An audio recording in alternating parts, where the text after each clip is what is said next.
mama, I'm sure I to handle now, yes I am. I try to speak loud in the words, and I'm a man of the greatest fear. Got to knock on me, but I love you better than him. Take my hand, don't be afraid, I'm gonna prove every word I say. Advertise the love more praise, so you can face the man with me.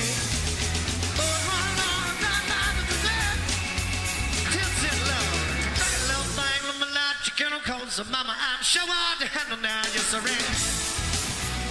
Hey, hard to handle that. Said, baby, here I am, a man on the scene. Give you what you want, but you got to bring it home to me. There's a good little love, and then I got a little more in store. When I get the baby falling on, so you'll be around for more.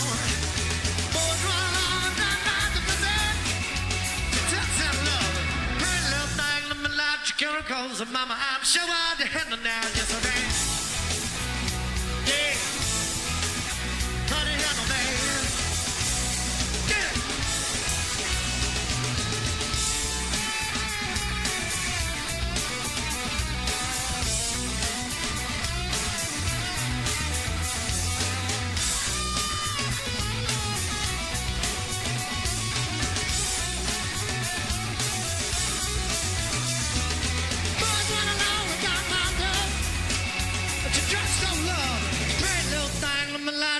Cause of mama, I'm sure I'll handle now, yes I am.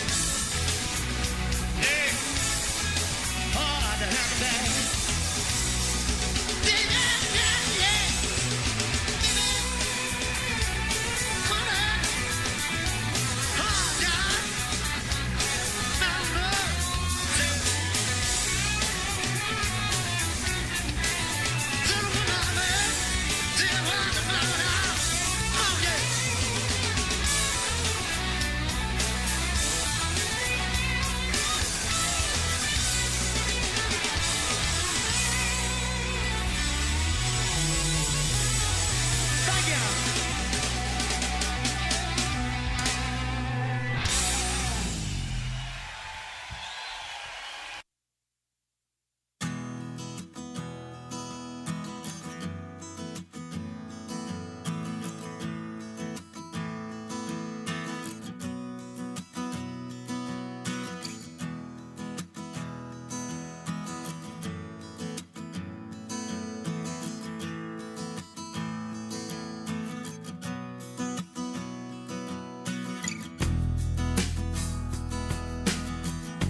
so much better. Thought that I'd be weak without you, but I'm stronger. Thought that I'd be broke without you, but I'm richer. Thought that I'd be sad without you, I laugh harder. Thought I wouldn't grow without you, now I'm wiser. I'd be helpless without you, but I'm smarter. Thought that I'd be stressed without you, but I'm chilling. Thought I wouldn't sell without you, sold 9 million. I'm a survivor, I'm not gonna give up, I'm not gonna stop, I'm gonna work harder. I'm a survivor, I'm gonna make it, I will survive, keep on surviving. I'm a survivor, I'm a survivor, I'm a survivor, I'm gonna make it, I will survive, keep on surviving. Thought I couldn't breathe without you, I'm in heaven. Thought I couldn't see.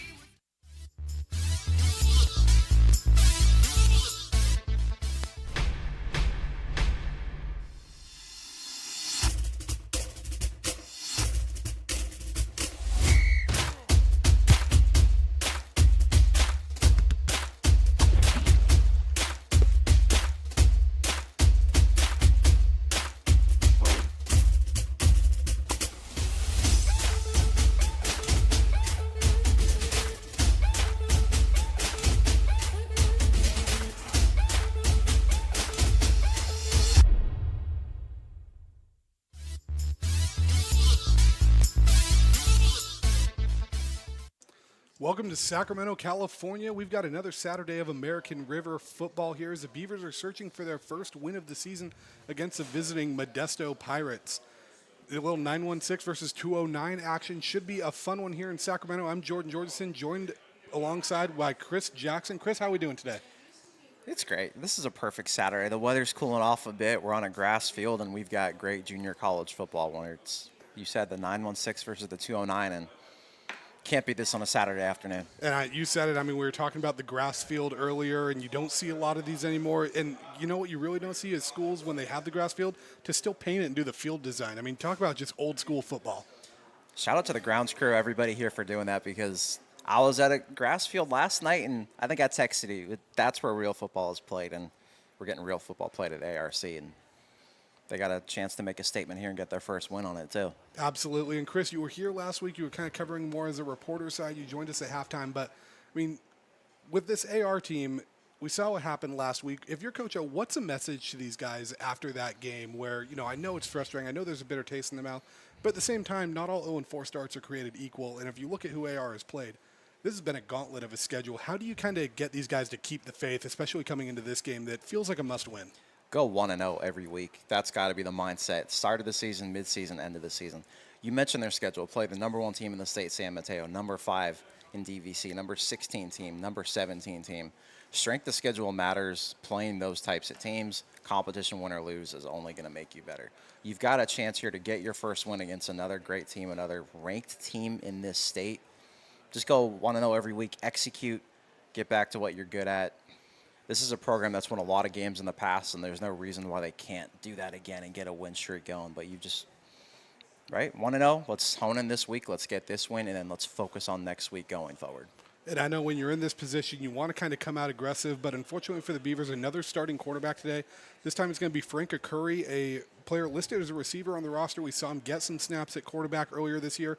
Hasn't thrown a pass yet, but has 3 rushes for 10 yards and a touchdown. Last time he played quarterback was at Monterey Trail High School in 2021. He has 1,100 passing yards, 11 touchdowns, 5 interceptions senior year, and then 88 carries, 461 yards, and 9 touchdowns. So a real dual-threat guy, but how do you kind of get this going where you want to be aggressive and maybe get out in front early here, but at the same time you don't want to, you know, do too much for a new quarterback working in. You want to let him build some confidence up. Every play caller in America wants to establish the run. You want to get that part of the game going. If you can do that, it opens up everything. Get the run game going, get some quick hitters on the outside to your receivers, get some confidence, continuity going. When you got a quarterback that can run like him too, that just adds another dimension to your offense. How MJC's got to worry about that. You got to read another key every single play. And he's someone that doesn't really make mistakes because he comes from Monterey Trail where they don't make mistakes on the football field in terms of disciplined football. TJ Ewing makes sure that you make the right read. You don't turn the ball over. And you do that today and you don't turn the ball over, you've got a really good shot to get win number 1. And I mean, we talk about win number one. What is the key to victory today? If you're the Beavers, drive this point home, and if you do this, you're exiting today 1-0 on the week. It's simple. It's probably cliche again too, but you have to win the turnover battle, right? That's the biggest thing. So far this season, they've thrown 5 touchdown passes, but have 8 interceptions, albeit against a really good schedule and defensive backs that could start at the Division I level right now. But if you win that turnover margin, what's the statistic? Like 85-90% of the time you win those ball games. Don't turn it over. Force a few. The defense did last week as well against CSM. If you can do that and then get the offense going, play smart football, run the football down your throats, it could be a really, really good afternoon and a special one that kind of jump-starts a lot of momentum going into October. Definitely. Well, we'll have it all coming up for you today. 1 o'clock kickoff. Don't go anywhere. Right after this, we're going to have National Anthem and kickoff for a great game between American River and Modesto Junior College. When it comes to your home's maintenance and repairs, Jeffers Resource Group has you covered. Our handyman services offer a comprehensive range of expertise so you can have peace of mind. Contact us to schedule your service today. Hi, I'm Monica from Ace Body Shop in Telling. We are a family-oriented business. We've been in business for over 30 years. We are located downtown Lincoln at 333 Lincoln Boulevard in Lincoln, California. We do automotive repair and 24-hour towing. Our phone number is 916-645-2859, or you can find us on the web. American River College is a top-tier community college sports program that provides student-athletes with the opportunity to thrive both athletically and academically. ARC Athletics is currently ranked 5th in the state and 2nd in Northern California. With over 19 sports programs, our athletes compete with the region's best athletes. Our diverse and dedicated coaching staff helps athletes develop the skills necessary to compete at the next level. Start your community college athletics journey with us. American River College, Sacramento's best athletic program. Go Beavers.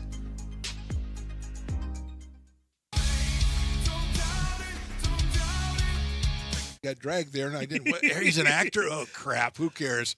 You got the rest of your life to be, serious. But just tweet it out and then don't And really then run respond. away. Yeah. I think it happens to some of us. Maybe it sounds a little personal to you, but I'm not. I didn't want me. yeah, to I don't sound know. that It just way. maybe sounds like that. 'Cause I Generally know- fine. Again, you're a very bright guy. You Yeah. see right into Right my through soul, you. my friend. That's why I have so many jobs, because people think I'm funny when they're driving home.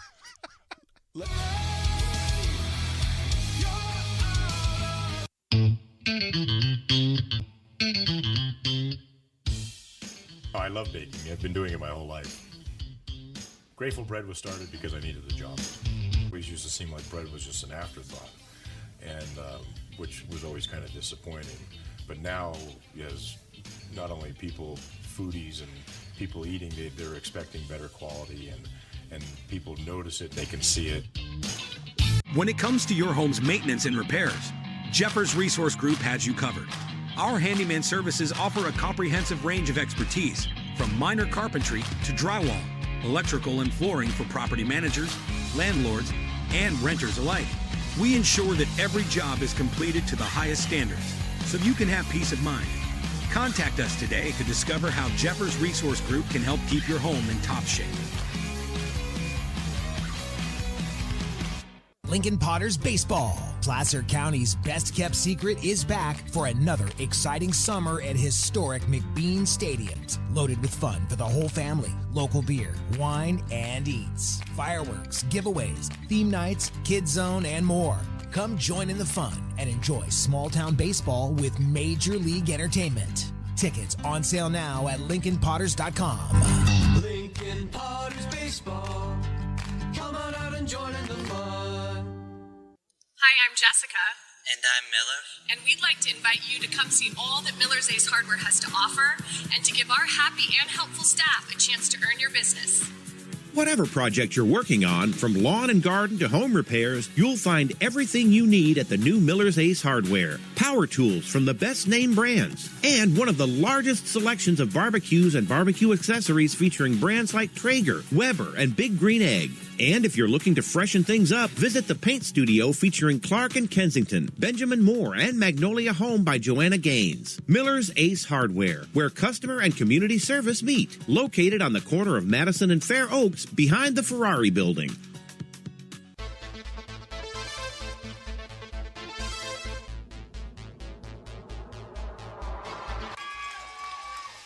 Pass flung on and missed. He got him on strikes at 86, the off speeder. Bruno strikes out the side. Potters get the win 8-5. He's going to look that way. Now he's going to duck down the middle. He's got a guy wide open at the 18 kid. That's Robert Freeman. And Robert's trying to make a couple of moves. He comes back to the 15, comes down to the 10. He gets a block to the 5.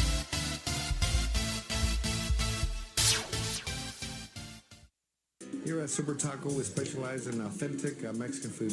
One of the reasons we are different from other places is that we make everything from scratch. You get a great value when you come here, large portions and quality food. Our most popular dishes are many different kind of tacos. We have giant burritos, different kinds of enchiladas, and the fajita. If you're ready for real Mexican food, stop in at a Super Taco. We love to see you.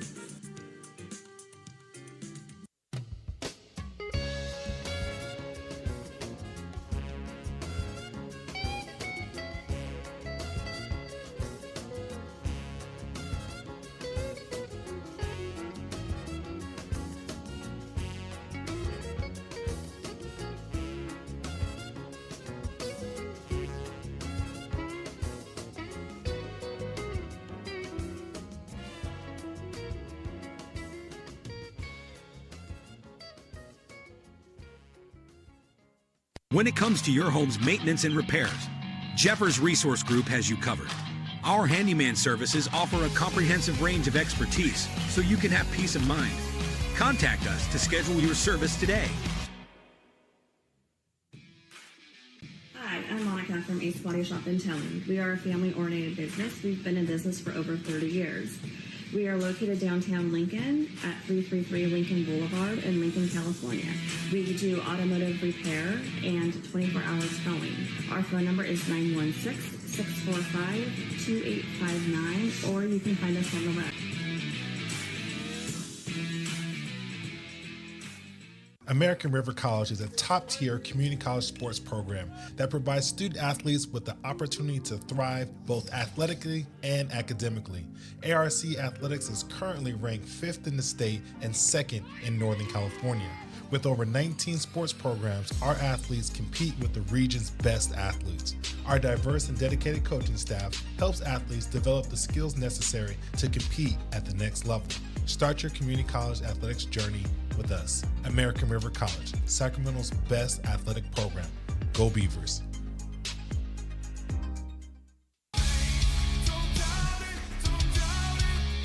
Got dragged there, and I didn't. He's an actor. Oh crap! Who cares? You got the rest of your life to be, serious. But just tweet it out and then don't really then respond. run away. No, I think it happens to some of us. Maybe it sounds a little personal to you, but I didn't want me. Yeah, to I don't sound know. that It just way. maybe sounds like that. 'Cause I General. know-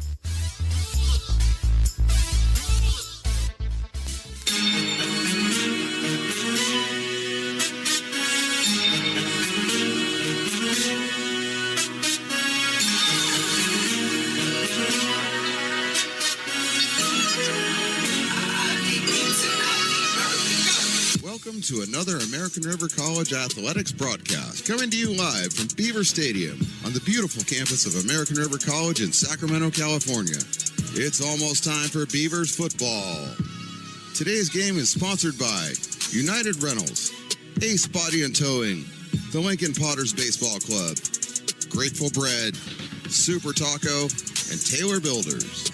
To get you ready for today's matchup, let's send it up to the booth, to the legend, Mark the Phantom Lowe, to bring you all of today's action. It's Beaver football, and it starts now. All right, welcome to Beaver Stadium on the campus of American River College. Sorry to disappoint, I am not the legend, Mark the Phantom Lowe. I am what they would call the myth, Jordan Georgeson, here taking over the play-by-play duties, joined by Chris Jackson. Just getting ready for kickoff here. Modesto won the toss and deferred, so American River will be receiving. So we line up for the kickoff. Pirates wearing the white helmets, white jerseys, and royal blue pants, with the Beavers wearing white helmets, navy blue jerseys, and white pants. Looks like a little bit of wind pushing in the direction of the kick for this one. I don't know my east and west right away. Neither do I, but we didn't go to college to learn directions. We didn't. I'm not a navigator, as people would say. And here we go. Kick deep in the end zone. It looks like Jaden Anderson's going to field it about midway through.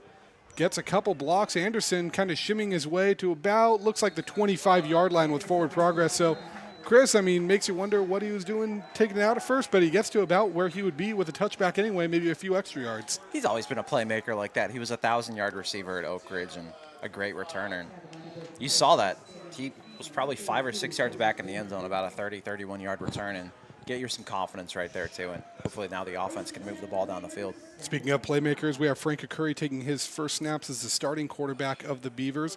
Looks like Troy Somer in the backfield. Curry, a playmaker from Monterey Trail High School, ran for nearly 500 yards, passed for over 1,100 in his senior year with the Mustangs. We have tight end in motion. Hand off to Somer. Looks like he's going to bounce it a little bit outside off the tackle and just runs into a wall of defenders there from Modesto. And we talked about it early, Chris. You want to get this running game going early, so some positive yards, some push, something we didn't see a ton of last week, but not quite what you wanted to on the first play. You got to like what you saw from the right side of that line, though, because there was a couple of pancake blocks. Jamin Gilbert right there just brought a guy to the ground. If you can start running behind him and get some yards there, he's playing with a mean streak right now. Definitely. Establishing that push is huge. Beavers come out in the shotgun here. And Curry throws his first pass of the season. He's going to find number 13 right there, Luis Torres, who's going to scamper forward and make this a third and short. He might have gotten that first down right around the line, though. Looks like a yard short. That's what you want to get, though. We mentioned pregame, hit those quick hitters, and this is a kid that can do it all. 1,200 rushing yards at Dixon, can go on the outside and get that. And now you're in third and manageable, 3rd and 1, and now you can kind of get under center, get the run game going, and hopefully get another yard. Looks like they'll come out in the pistol on this one. We mentioned that, too. The timing was a little bit off last week, so good to see it kind of in rhythm there. So Curry surveys the defense, makes some adjustments. Looks like goes with a hard count, hands it off to, I believe that was Elijah Gutierrez, and just got bumped behind. Looks like that was number 41 for Modesto, providing the pressure, Logan Durkee, freshman out of Turlock High School. And a frustrating 3 and out for the Beavers, but again, we saw the push that the line was getting and maybe kind of feeling it out a little bit. Yeah, quarterback's first start here. You're going to expect a drive or two to really get things going, but I like what I saw from the right side of the line. I like that quick hitter. Playing a great defense, too, right? Logan Durkee from Turlock. He was an all-region linebacker there. But like what they got, a good return and everything else. And now if the defense can get a stop here as well, you're back in business. And Landon Richardson ends up getting that one off. Kind of a weird bouncer. I think I might have hit a heel of a Beaver. And this one's just going to be downed around the Pirate 37-yard line. So good starting field position if you're Modesto. Not quite the drive you wanted going 3 and out to start, but the good news is this Beaver defensive front has held its own all season. I mean, if you look at the leading tacklers on this AR team, it's almost all defensive linemen and linebackers. So this is kind of the moment where you kind of turn to your defensive guys and say, hey, impose your will and do what you do best right here. I'm looking right at Gavin Malloy, someone that this whole D-line, this front 4, this front 7 to get some plays up front and maybe kind of push some guys down like the right side of the line did on that drive. Looks like man in motion. That's going to go to number 0, Xavier Clark, and he's going to be wrestled down behind the line of scrimmage, led by number 35, Brent Green. 17th tackle of the year for him. Quarterback for the Pirates is Dede Tafoya, and that's kind of what you want. Looks like they did get a gain of 1 or 2 there, but what you want to see from the Beavers kind of limit those big plays and limit those outside runs. Exactly what you want to see. And Brent Green's someone that can pick the ball off. He had 11 interceptions as a senior of high school. Tafoya in the pistol. He ends up rolling out a little play action. Trying pressure, avoids the sack, and Tafoya is going to end up sliding. No flag in there, but a good job by Tafoya to kind of evade the pressure there. It looked like it was number 93, Devon Critchen, that was providing the pressure. and hurry up here from the Pirates.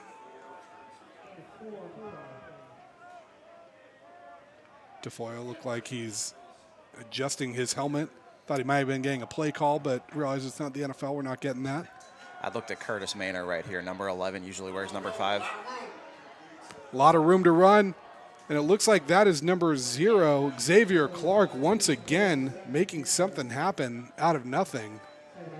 Turns that into a big gain. Looks like something like 25, 30 yards right there for the Pirates. And if you're the Beavers, you don't want to find yourself in a position where you could have gotten off the field on 3rd down, and instead now the Pirates are in field goal range. It's exactly what MJC wants. They've got a couple of guys on the outside. You got Xavier Clark from Ripon High School, right? And you've got Curtis Maynor, kid from Tracy. He is their big play guy, their big receiver, huge target that is had a couple of big plays last week as well. So they're going to look to him a lot in this ball game. Tafoya hands this one off to number 1. That's LeBron Stallworth. Looked like number 1 on there. Listed as a linebacker on the roster, but Stallworth getting the carry on that. He is their best defender as well, a 6'4" outside backer, edge rusher. So he looks like an Iron Man. I mean, it looks like he looks the part, too. Looks like they're going to go to Stallworth again. Breaks a tackle, and that second effort gets him the first down there. The Pirates look like they're inside the red zone. And actually, I believe that's number 7, Bryson Davis. The numbers are a little boxy on Modesto, so it was tough to tell there, but it actually is Davis. He came into this one the leading rusher for the Pirates, 349 yards on the season. Good run right there. He didn't play last week, but entering last week's game, he was the leading rusher in California. He was a big-time running back, one of the many Manteca High Schools had, and he's just continuing that on at this level. Looks like a new back mixing in on this first down, just outside the red zone, actually, for the Pirates. It's going to be number 33, Aiden Muhammad.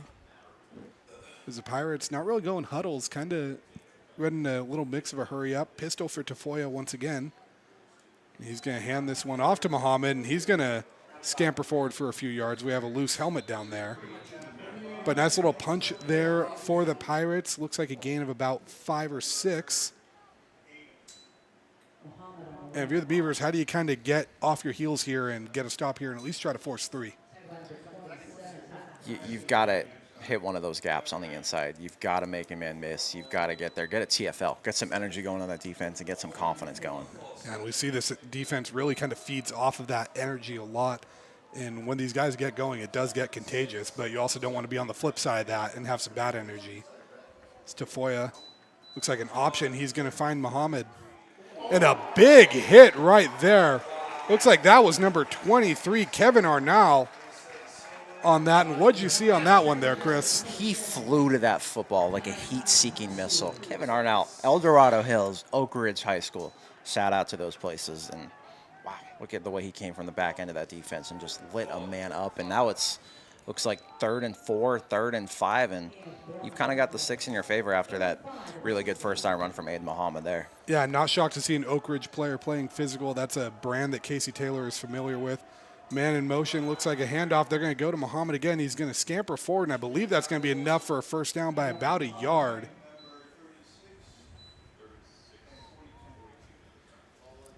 So Muhammad going to move the sticks for the Pirates, and another 3rd down conversion that the Beavers felt like they probably should have gotten. They've just got a couple of really good backs. Bryson Davis can go inside, outside. Aiden Muhammad, just a really strong north-south runner who's averaging over 7 yards per carry, and we're seeing that with a couple of 5-6 yard runs here. So 1st and goal from the 10, and looks like Tafoya going to go to the end zone, and he's going to find Xavier Clark for a touchdown. We'll take another look at that here, but just a great 50-50 ball. And, Chris, what'd you see on this play? Righty quarterback rolling out left, hits his guy. Talk about the verticality one-on-one there as well. Goes up and gets that football, and it looks like he got 2 feet in bounds and the knee pad as well. Just great verticality, great athleticism, and a great throw by Day Tafoya to put that where only his man could get it. It looked like it was good coverage there on it, too, but just better play from the Pirates right there as Emmanuel Garibay comes out to kick the extra point. And that one's up and good. So early 7-0 lead for the Pirates with 8:26 left, and we'll keep it right here since this kickoff's coming up. But, Chris, it's not the start you wanted if you were the Beavers. It's not, but sometimes you have to tip your cap on a touchdown pass like that. Sometimes a man just beats you right there. Really good play, but There's a lot of game left. What did we say? Go 1-0 each week. Go 1-0 each drive here. And, you know, another good point, too, is they've gotten to a few third downs, and both times it was good players making some plays where you want to limit that. You don't want that to happen because we saw last week with Ollie Collier making a lot of great plays and keeping that defense on their heels. But you've got to feel good knowing, hey, we got them in these third down situations. We just need to find a way to get that last stop. The key will be just really limiting the plays on first down as well, right? That right before that touchdown, Aiden Muhammad about a 5-yard run on first down. Limit that to 1-2. Then you put them in a 2nd and 7, 2nd and 8, and you're making it really, really tough on them. But you don't want them to get that 4 or 5 yards cloud of dust that they so desperately are looking for with running backs like Bryson Davis, like Aiden Muhammad.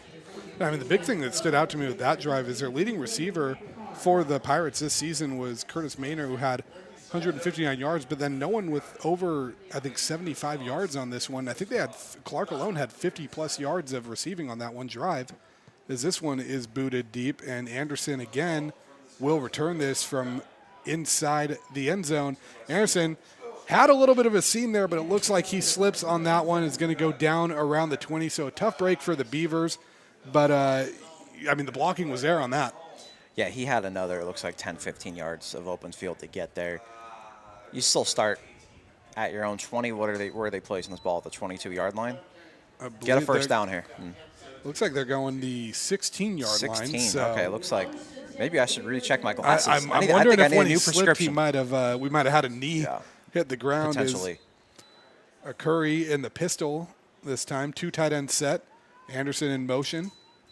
He's going to hand it off to Somer up the middle. Somer breaks a couple tackles, keeps those legs churning, and there we go. A little push from the Beavers, a play that looked like it wasn't going to be something, and Somer turns it into something. That's what happens when you hit those squats in the weight room. Great driving with his feet through contact, great contact balance, and now you're ahead of the sticks going into second down. It makes it a lot easier these next 2 downs. And the interesting thing about this backfield is we have a receiver that's playing quarterback in a Curry, and then Somer, a guy listed on the roster as a receiver as well, playing running back. So a couple guys playing out of position, making the most of it. That's all you can ask for, playmakers, guys that have played multiple spots in their careers too. There you go, Somer again. Looks like he's got the outside edge, and good block there by number 79 for the Beavers, which we do not have listed on the roster right there, but that was the one that set the edge really and kind of helped move the sticks right there. Against their best player. We talked on the last drive and we thought that was LeBron Stallworth out there, but a 6'4", 210 outside backer, you'll see him just wreak havoc in the backfield, a tackles for loss machine, and can drop back in the coverage. But like you said, tremendous blocking on the outside to get that extra seam there. And Stallworth came into this one the leading tackler on the Pirates with 20 tackles. Curry in the pistol once again. This time he's going to hand it off. I believe that's going to be Nathan Crawford, a player that we didn't think we were going to see today, but he's going to be playing. He was banged up last week. He's the Beavers' leading rusher, 52 carries, 370 yards, 3 touchdowns on the season. That's a little 5-yard gain on first down there. That's what he did at 12 Bridges. 5, 6, 7 yards every single play and 39 touchdowns as a senior there. Can't be shocked that he's not 100%, but he's playing this football game. That's just 12 Bridges Raging Rhinos football at its finest. And big thing with Crawford is he's a runner that falls forward, and that is huge over the course of a game. Curry again in the pistol. This time he's going to look to pass on the outside and finds Torres once again, makes a man miss and goes forward. So again, kind of that quick little hitter to Torres, and out, which is a hard throw to make for a guy mixing in at quarterback, but he moves the sticks there. Yeah, he does. He gets this guy in the open field, makes that tough throw, and now you've got a couple of first downs on this drive and some confidence going for this offense. What do we say pregame? Run the ball, establish that, hit those quick hitters, and that's exactly what ARC is doing the second drive. And I think the key to this, too, is we're seeing a defense that's getting some rest. Last week we saw how many times this defense would get a stop and then be right back on the field. So another key there is just getting some fresh legs on the other side as well. Especially playing that MJC Russian attack. A little pop pass to Anderson, and that one sniffed out right away. Number 32, Jalen Booth, led the charge there. He came into this one leading the Pirates in tackles for loss with 7. We can see why right there, but we do have a flag on the field. He is another one of those guys from the southern part of the Sac Joaquin section, Merced, California, that, what do we say, wreaks havoc. He is in the backfield. He and LeBron Stallworth. It seems like every single play. And we'll see what this laundry is right here as we wait.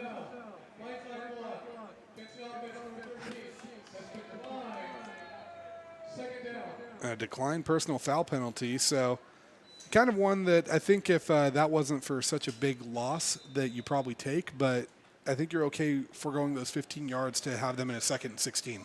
Yeah, your defense makes a stop like that. Now you've got them in about 2nd and 17 range. You'll take that all day, every day. As Curry looks like he was trying to get something going quick. It's in the shotgun here. And looks like quarterback draw. I don't know if that was a designed run or maybe a little RPO, but Curry saw something and ends up getting close to the stick. Still 3rd and long, but 3rd and 12, 3rd and 13 feels a lot more manageable than 3rd and 17. It sure as heck does. Now, if, let's say, there's no open room here again in the pass game, he's a guy that can get 12, 15 yards on the ground, right, and keep those sticks moving and get a 3rd first down here. And we've seen a Curry throw the ball kind of short and let his playmakers make a play. We'll see if they actually throw something to the sticks here or if they try to get someone the ball in space as he brings Torres in motion. And a Curry looking back to throw. Immediately finds pressure, throws one up, and I think they're going to get him for grounding on that one. Not sure if that got to the line of scrimmage. But the referee is pointing to Eric Phillips in his direction. He just got rocked on that play, so that really kind of makes it look like grounding when you get hit at about, it felt like 50 miles an hour there. And disaster averted for the Beavers, but nonetheless still a punt. But like we said earlier, the big thing is this defense was able to stay off the field for a little bit, and we will see if Richardson is able to pin him deep here. Number 16, DeJour Malone, deep to return for the Pirates. Snap to Richardson. Kind of caught it in his hips a little bit, but ends up getting that one off. And great friendly roll. Bounce there. It's going to be down to, it looks like the 8-yard line. So, hey, that's, if you're not going to put up points on the board, I think if you're the defense, that's the best situation you could have asked for. Make the Pirates have to go 92 yards to move the ball here. You could not script that better. Now you can play the field position game. Let's say you get a 3 and out here, you get the ball right back in midfield after a punt. And to your point, too, even if you don't get the 3 and out and maybe Modesto gets a first down or two here, you're still getting the ball back around the 20, which is a manageable thing. So this is a really critical drive if you're the Beavers right now to make sure that you're not letting this result in points. That is exactly right. Now you're hoping that they don't keep getting 5-6 yards every single carry with a Bryson Davis like an Aiden Muhammad. And I can expect them to give it to Davis right here. And Tafoya actually with a play action. Looks like it was read pretty well, but the tackle is not made.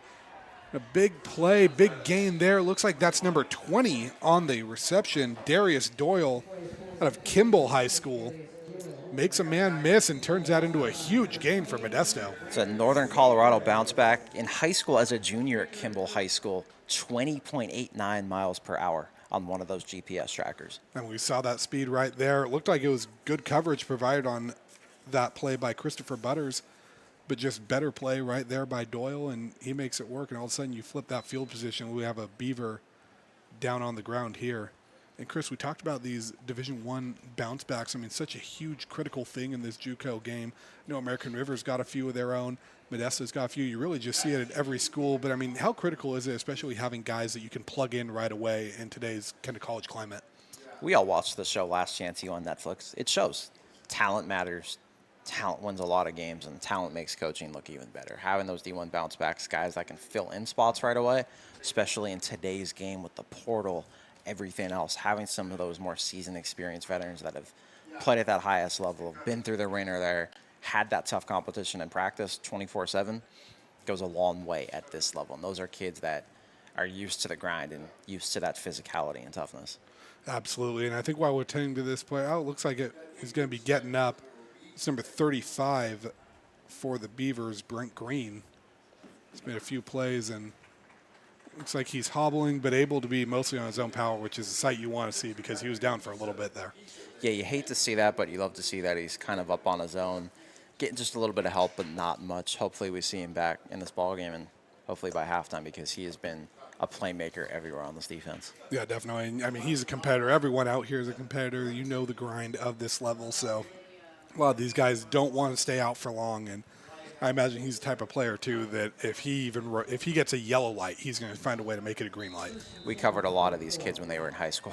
Can confidently say they're all gamers, and they are not going to go out unless something really bad happens. Looks like the Pirates are going to be lining up the big tight end out wide. Dylan McCauley, and that's going to be a handoff up the middle. So McCauley a little more of a decoy there, and a great, just hard run. That was number 24, it looked like, on that run. Jalen Blackshear, another name that we're very familiar with out of Edison High School down in Stockton. Yeah, he had a great run there. And then Darius Doyle, who had that big reception the play before, making a man miss, blocking his guy downfield too. So seeing that versatility and now a third running back coming in like that and what they can do is huge for Modesto. And this time it's Muhammad who finds a big hole, and he's going to rifle that one off for it looks like a gain of 6 or 7. So this running game still finding ways to get going, and that's really been a key for the Pirates this season. Yeah, well, we mentioned when you've got Bryson Davis, who was the state's leading rusher going into last week, Aiden Muhammad, 7.5 yards per carry, just super tough, falls forward like a Nathan Crawford, and then you can bring in a Jalen Blackshear as well. They don't really have to do much else offensively right now. And Tafoya puts his man in motion, finds Blackshear. Blackshear is going to end up bobbling that one.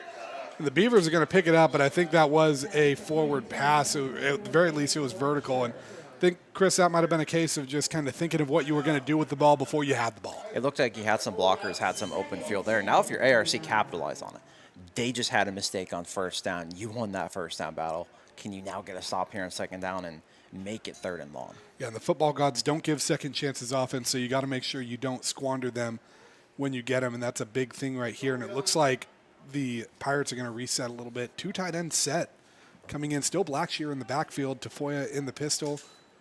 He's going to fake the handoff to Blackshear, roll out, and looking on the boundary line for his man, but some good coverage right there by Cade Dutton, one of the top DBs we've seen from this Beaver team. A 2023 state champion, great football lineage there, a winner, and he was great on that route too. It looked like his man had him beat. He read that route perfectly to come back to the outside and breaks up that play and makes it a really tough throw. And now it's 3rd and 10, and you might have a chance to get off the field here. And I mean, that's a big thing. Get off the field. You've given up 2 third and medium or 3rd and long situations. Find a way to get off the field here and keep that ball on the Pirates in the shotgun. Tafoya surveying the defense. Puts Muhammad in motion. Looks back, quick throw, and that one's going to be dropped. Pressure in his face right away by a group of Beaver defenders. And, Chris, that's what you wanted to see. It's exactly what you wanted to see. You got the football gods rewarding you on first down. You get great coverage on second down by Cade Dutton. 3rd down, 3rd and 10, they try that screen, drops the pass. Now take advantage of it. It's a mistake on their part. They were running the ball really well, right? They make a couple of mistakes on that drive. Now what can you do offensively? Can Frank Curry in this offense on their 3rd possession of the game drive down the field? The Beavers were showing pressure on that punt, but end up not sending it, and that's going to bounce in the end zone. So, hey, even they move the ball, like we said, they get a couple first downs, but you're still getting the ball on a touchback at the 20-yard line. So, I mean, no damage really done too much, and a chance for your offense to kind of get moving again. They kind of found their legs a little bit that last drive. They did. Each drive you're seeing them getting further and further down the field. Now, I think 3rd time's the charm, right? You got to start thinking like that. Can Frank Curry make a few more plays with his feet? Can you run the ball effectively again? Can you get a few more quick hitters to the outside, too? And we've seen a lot of these deep balls to Jaden Anderson after setting things up for a drive or two. With a new quarterback, is this maybe a drive that you try to test that arm a little bit and see if you can go deep? I think so. If you get into a 2nd and 1, 2nd and 2, I think that's where you get a shot play. Anderson in motion here. So now trips out to the right side. He's going to hand it off to Sommer. Sommer finds a hole on the outside. Some good blocking there and turns that into about a gain of 7. So kind of setting up to what you want. And I think that might be how Coach O drew that one up. He's got some explosion out of the backfield, too. You couple that with that blocking, that's hard to stop. Now you've won that first down battle. You've got, it looks like 2nd down and 3 yards. This could be one of those opportunities here coming up where, like you said, you hit a Jaden Anderson on the outside. And 2 tight ends in on this one, 81 Josh Feuerbach and 88 Jaden Suggs, the fullback converted tight end. There's a Curry in the pistol once again. He's going to bring Feuerbach over in motion. So 2 tight ends to the right side. And a quick little outside hitter finds his man once again. And once again, that's Torres. So they really like that out route. And I know we talked about it a little bit, but I can't stress enough how hard that route is to throw, especially for a guy mixing in at quarterback. It looks hard up here, but you don't realize until you're down on that field and behind it too how difficult that is. You've got to throw it across the field like that, across your body. They're making that look easy. A great connection there. Keep feeding that, and another first down. And I mean, that's still probably a 30-something yard throw in the air when you take into account the width of the field and everything. Big confidence booster. And Curry brings man motion again. 2 tight ends to the right once again.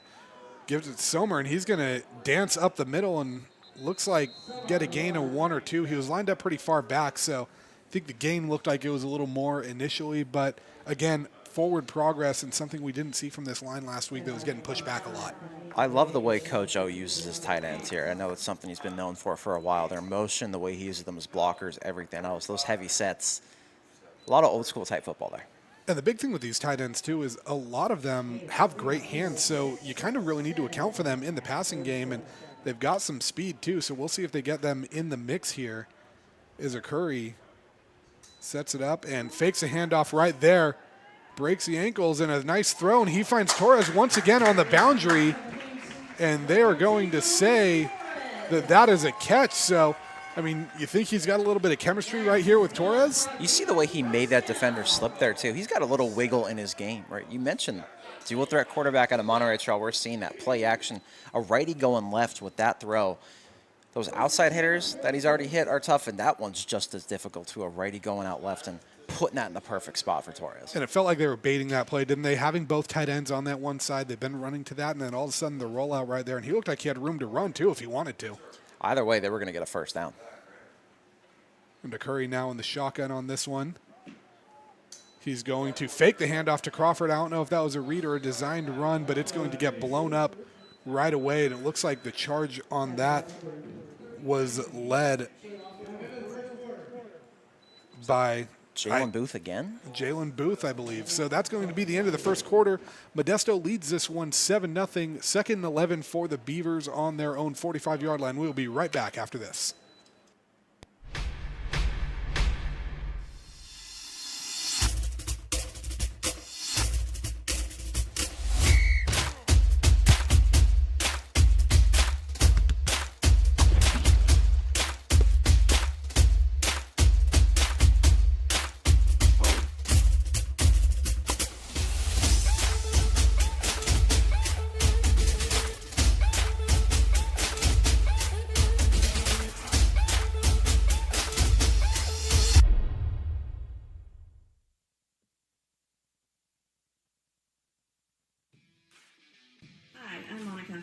Shop in Telling. We are a family-oriented business. We've been in business for over 30 years. We are located downtown Lincoln at 333 Lincoln Boulevard in Lincoln, California. We do automotive repair and 24-hour towing. Our phone number is 916-645-2859, or you can find us on the web.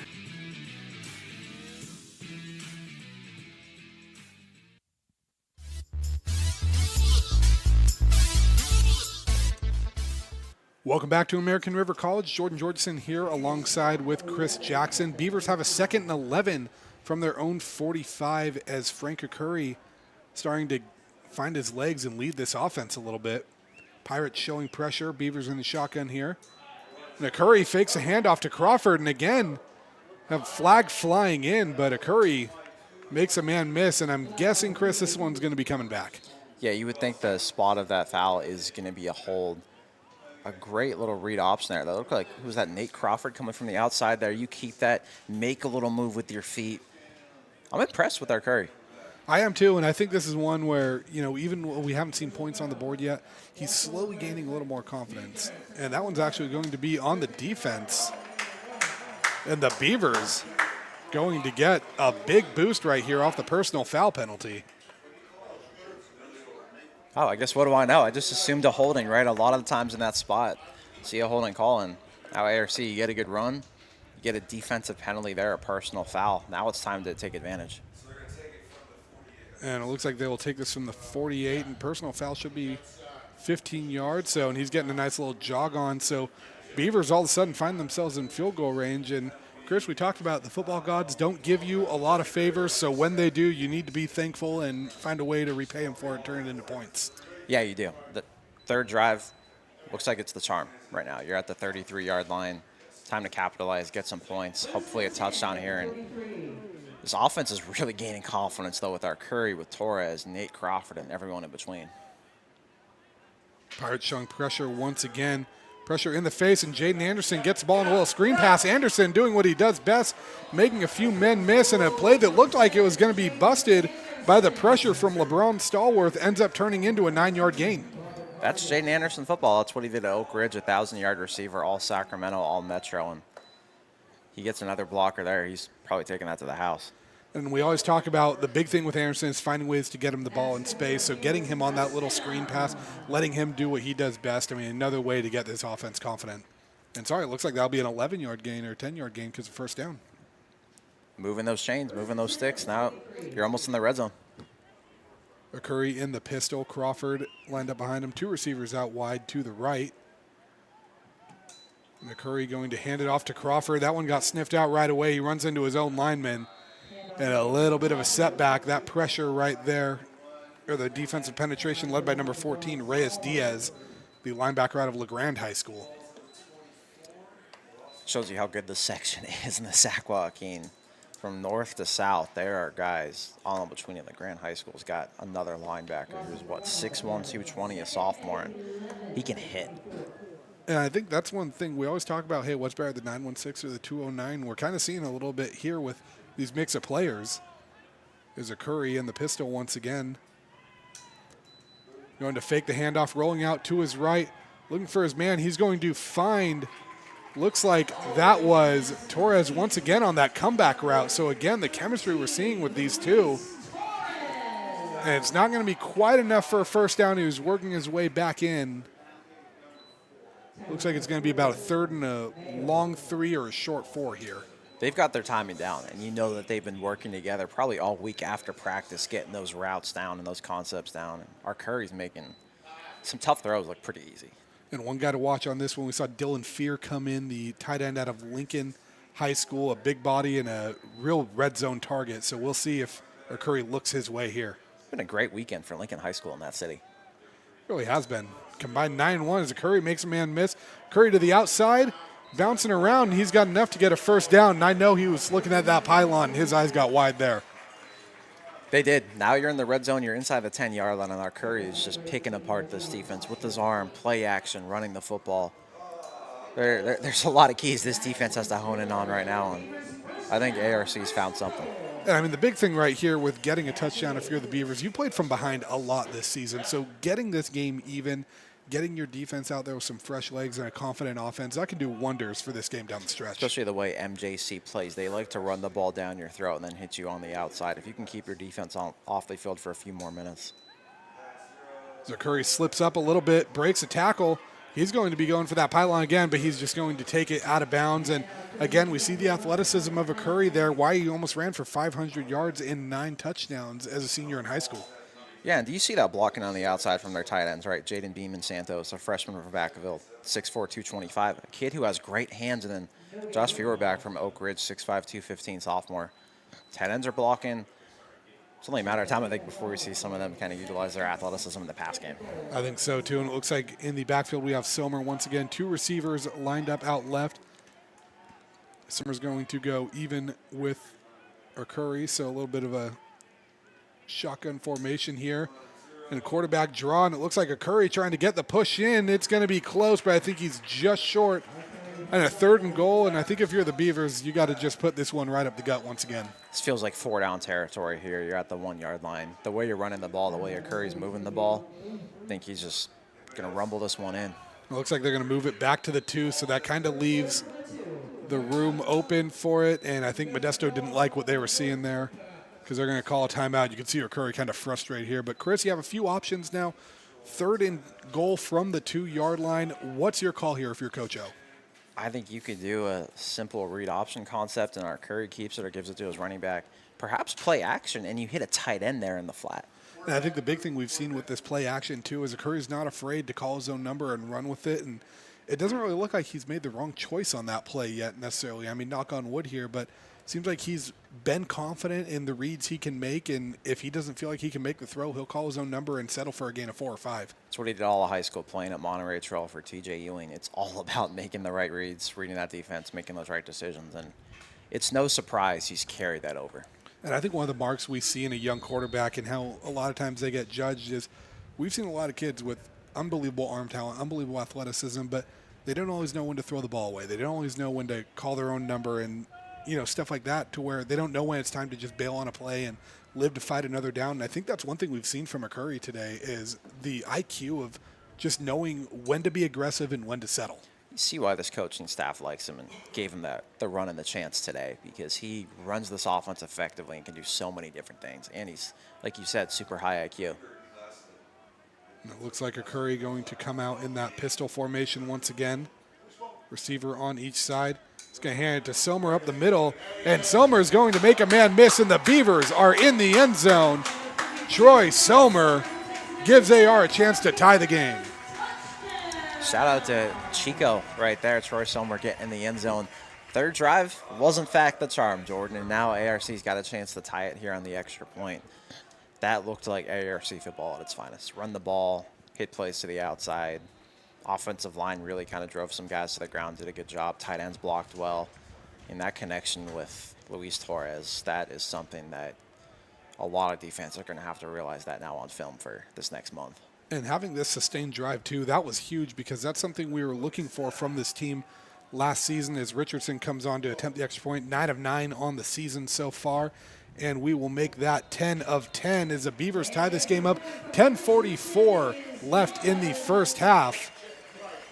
And it's looking like this kickoff is coming quick, so we'll keep it here. But, Chris, kind of give me the rundown of that drive. What did you see from it there, and what have you seen from this offense as this game has gone on? You saw everything that Frank Curry can do. Run the ball, read option. He had that one with Crawford. That read option got about 6-7 yards, and then the 15-yard penalty. He's got a little wiggle. He's got a good arm.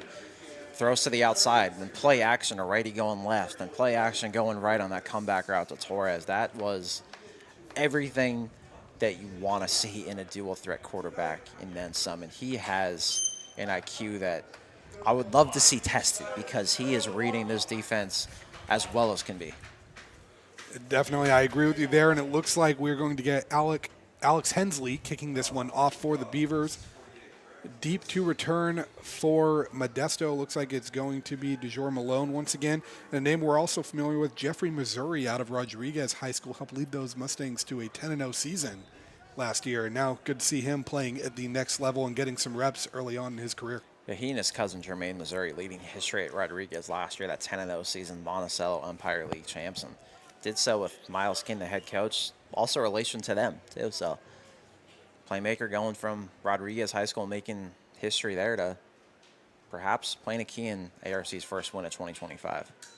Hensley with a little bit of a squib boot, and it looks like that might have been what was designed, going to be picked up and received there by the Pirates, and good job on that play. It looks like that was Malone kind of making something happen out of that, because a lot of times those squib kicks you see doesn't always end well for the receiving team when they opt to return that. So I think if you're the Pirates, you'll kind of take what you saw Malone do there and turn that into somewhat of a positive. Yeah, you kept your defense off the field for a while. They got the stop the last drive. Can they do it again? I think the big thing here is going to be finding a way to get a push from this defensive line. We talked about this front and what they're able to do. Now's the time to try to get Modesto behind the sticks. That's where the game's going to be won or lost today. Stafoya looks like some timing was just off on that. Maybe a little bit of a RPO that took a little too long to develop. He was looking on the outside there for his man. Looked like number 11, Curtis Maynard, the leading receiver for the Pirates, came into this game with 7 catches, 159 yards on the season. 4 straight blast plays for MJC. You got to expect that they're going to get back to running the football here because of what their offensive line has done against a really good ARC D-line. Yeah, Bryson Davis in the backfield on that. Beavers showing pressure, and Davis running through and just ran into a brick wall. Looks like a little bit of a second push there, but he's going to be blown dead. About 1 yard gain. I think that was Akio Martinson, the San Jose State bounce back out of Delaware High School, that led that defensive pressure. And who else was in there too? Cade Millard from Foothill High School of Pleasanton, a great family. His father, 1989 NFL Defensive Player of the Year, and his older brother was the head coach at Monta Vista in Danville. That's you're going to be a pretty good defender if you've got that in your lineage here. I know we've got a Foothill guy in the booth tonight too, so a lot of Falcon pride going on. Looks like we have a timeout here and a 3rd and 9 coming up. American River calling the timeout. I don't think they liked what they saw. And the big thing with this Beaver defensive line is there's so many guys that you can mix in.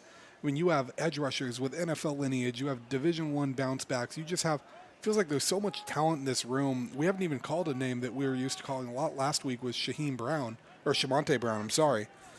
But it just feels like this is a group that no matter what number you need to call on, you can find someone that's going to step up and make a play for you. They've had a lot of different guys step up today, offensively, defensively, team football at its finest. And that's how you get wins. That's how you keep a season going on. And that's how you're going to get some momentum going into this next month and a half of the season. And now you've got 3rd and 9, and you're winning the battle these first 2 downs. Now can you win this battle and force another stop? And it's no secret, too. I mean, the Pirates are a run-heavy team, so forcing them to get in passing situation when it's not what they're most comfortable doing with their offense is a key thing. As Tafoya in the shotgun is going to look. We do have a flag out, and I think this is going to be a free play. He's going to go deep, and he finds Malone right there, and he turns that into a big game. Big gain. This flag coming. Everyone's kind of stopping, looking to see what we've got. And a legal formation, so a backbreaker. And Chris, we talked about it again, another second chance for the Beavers, and that one just feels like a gut punch for Modesto. You know, the way ARC has played today, I think you've earned the football gods being on your side for a few plays, a few calls. And you get the illegal formation there, a big play to Marcus Malone is negated, and now it's 3rd and 14, and they've got to hit a really big play, MJC, if they want to keep this thing going. If not, ARC's got all the momentum in the world. And 4 receivers in the formation here for the Pirates, 3 of them out to the right. Beavers showing pressure. And they have 3 guys on the line right here for Modesto on this side. So, and it looks like that is going to get called once again. So a little bit of confusion here on Modesto's sideline. I mean, the formation looks strange from up here in the booth, and we had people pointing out, hey, I think they need a guy off the line there. That was 3rd and 19. You can't beat this as a defensive coordinator, and if you're Coach L leading the charge here, MJC's going to need a big play, and it's probably going to be coming through Curtis Maynor if they're going to get it there. Perhaps a Darius Doyle with his speed. And Tafoya looking to throw there. Just going outside, trying to find it to someone in space, and I believe that was Doyle. He makes something out of that, but I think if you're Modesto, that play was maybe more drawn up of, hey, let's not make a mistake and back ourselves up further. Let's find a position where we can punt the ball and still kind of play some field position here. Yeah, you always want to get first downs. You want to keep going, but on 3rd and 19, don't force a bad play. Don't force an interception to where then ARC's got the ball in your territory. Looks like Kobe Eckhart deep to return for the Beavers here. It's going to come up on this one, the Argonaut High School product, and Eckhart makes a man miss. Eckhart bounces to the outside. He's at the 40. He's at the 30. Cuts back inside. He's at the 20. Eckhart at the 10. 5. Diving for the pylon. It looks like he will be out of bounds at the 1-yard line. Kobe Eckhart, what a return. They did not bring any pressure on that punt, and at that point you're thinking it's got to lead to good blocking on that return. He follows those blockers, and now you're at the 1-yard line, and you've got a chance to take a 1-score lead. It looks like he might have stepped out of bounds on one of his little steps right here. Oh, nope, they're going to do it the one. The ref had the ball and was bringing it back to Modesto. Sideline warning. I think you can take that flag. You get a little too excited, but, I mean, we talked about needing to find guys making plays, and I know it's not a turnover, which we said was a key, but when you get a 60-something yard punt return, I mean, that feels like as good as a turnover right now. Hey, that feels better. It's better field position there. You've got a chance to score, and like you said, you'll take a sideline warning. The celebration's on. The energy is roaring across the sideline now, and this is exactly what you want as a coaching staff. McCurry under center. Gutierrez, the lone back, and he's going to power through.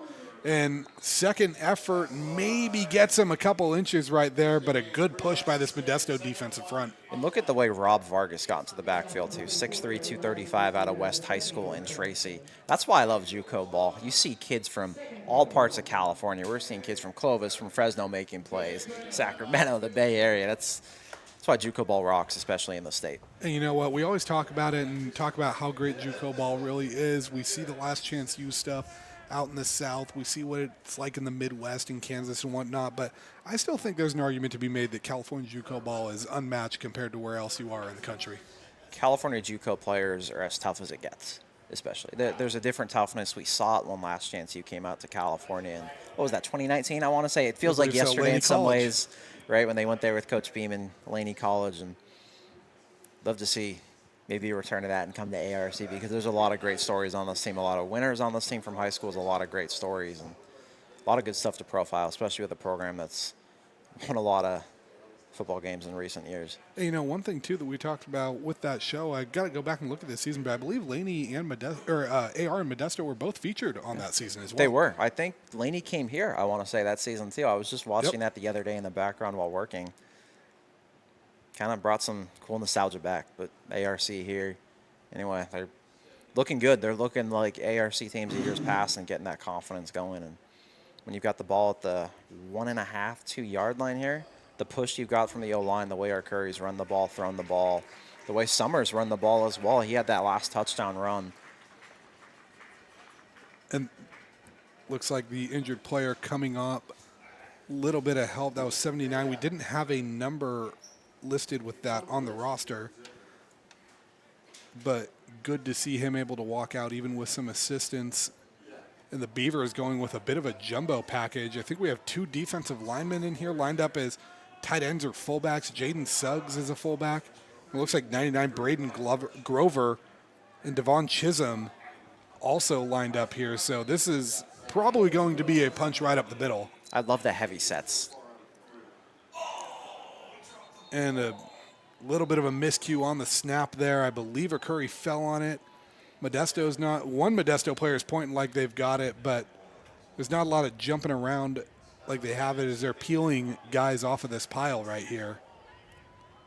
Usually guys are always pointing in these plays too. You have no idea what's going on at the scrum at the bottom of these things, but looks like ARC got this back. And good job by a Curry just to fall on that ball and immediately go down and get that.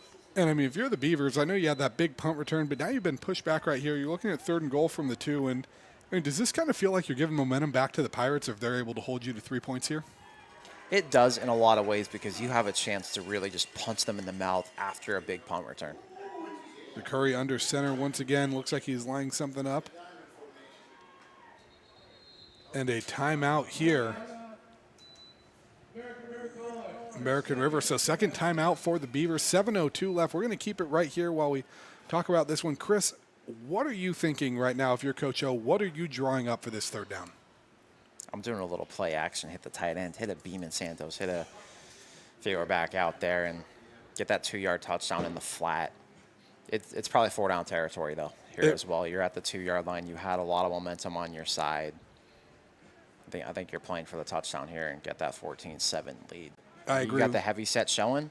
Maybe you trust your guys up front, too. The last play, it could have worked, but some stat miscues there as well where the ball goes on the ground, you recover it. But you've got the big bodies inside and some linemen that you can trust to get that push and tight ends that you can also trust to get that push. I agree with you, especially about it being 4 down territory. I've always kind of been in the mindset with football that unless you're kicking to tie the game or take the lead, it feels like settling for a 20-something yard field goal is just, really settling for anything less than 22, 23 yards on a field goal just feels kind of wrong. Like, it feels like you don't deserve the ball if you don't want to punch it in right there at the goal line. Yeah, this is football. This is a way just to ram it down someone's throat and get that touchdown and get in the end zone. The heavy set up front again. In motion. And it looks like a toss play. You're going to find Gutierrez in a little bit of a roll, but I think he's going to be stopped short, and that was close, but it looks like a friendly spot for the Pirates. Chris, I think Gutierrez might have gotten in on that second roll there. That was really close, but the way MJC's guys rallied to that football, Reyes Diaz again, LeBron Stalwart's explosion off the outside. Now it's who's the toughest guy? Who's the strongest guy in the trenches? Who's really won in the weight room the last 9 months? And I love the call to go for it right here. Curry under center. He's going to hand it off to Gutierrez up the middle. He barrels forward. And the Beavers deserve the football, and they deserve those points, Chris. All the momentum back on your side. The game could have swung 1 or 2 ways on that play. That's one of those that you'll look back on later in this game, I think, in a couple of hours. But to get that big punt return, to then get to the 1 yard line, get a touchdown run on 4th down. ARC scored 2 drives in a row. Its defense has made a couple of stops in the row, and the energy on the sideline looks different. Now it's time for ARC to make this a 14-7 lead and maybe keep this momentum going on defense. Kept them off the field for a few more minutes as well. Yeah, definitely. Richardson out here to kick the extra point. That one is through. 14-7 Beavers with 6:21 to go in the second quarter. We'll be right back after this. American River College is a top-tier community college sports program that provides student athletes with the opportunity to thrive both athletically and academically. ARC Athletics is currently ranked 5th in the state and 2nd in Northern California. With over 19 sports programs, our athletes compete with the region's best athletes. Our diverse and dedicated coaching staff helps athletes develop the skills necessary to compete at the next level. Start your community college athletics journey with us. American River College, Sacramento's best athletic program. Go Beavers.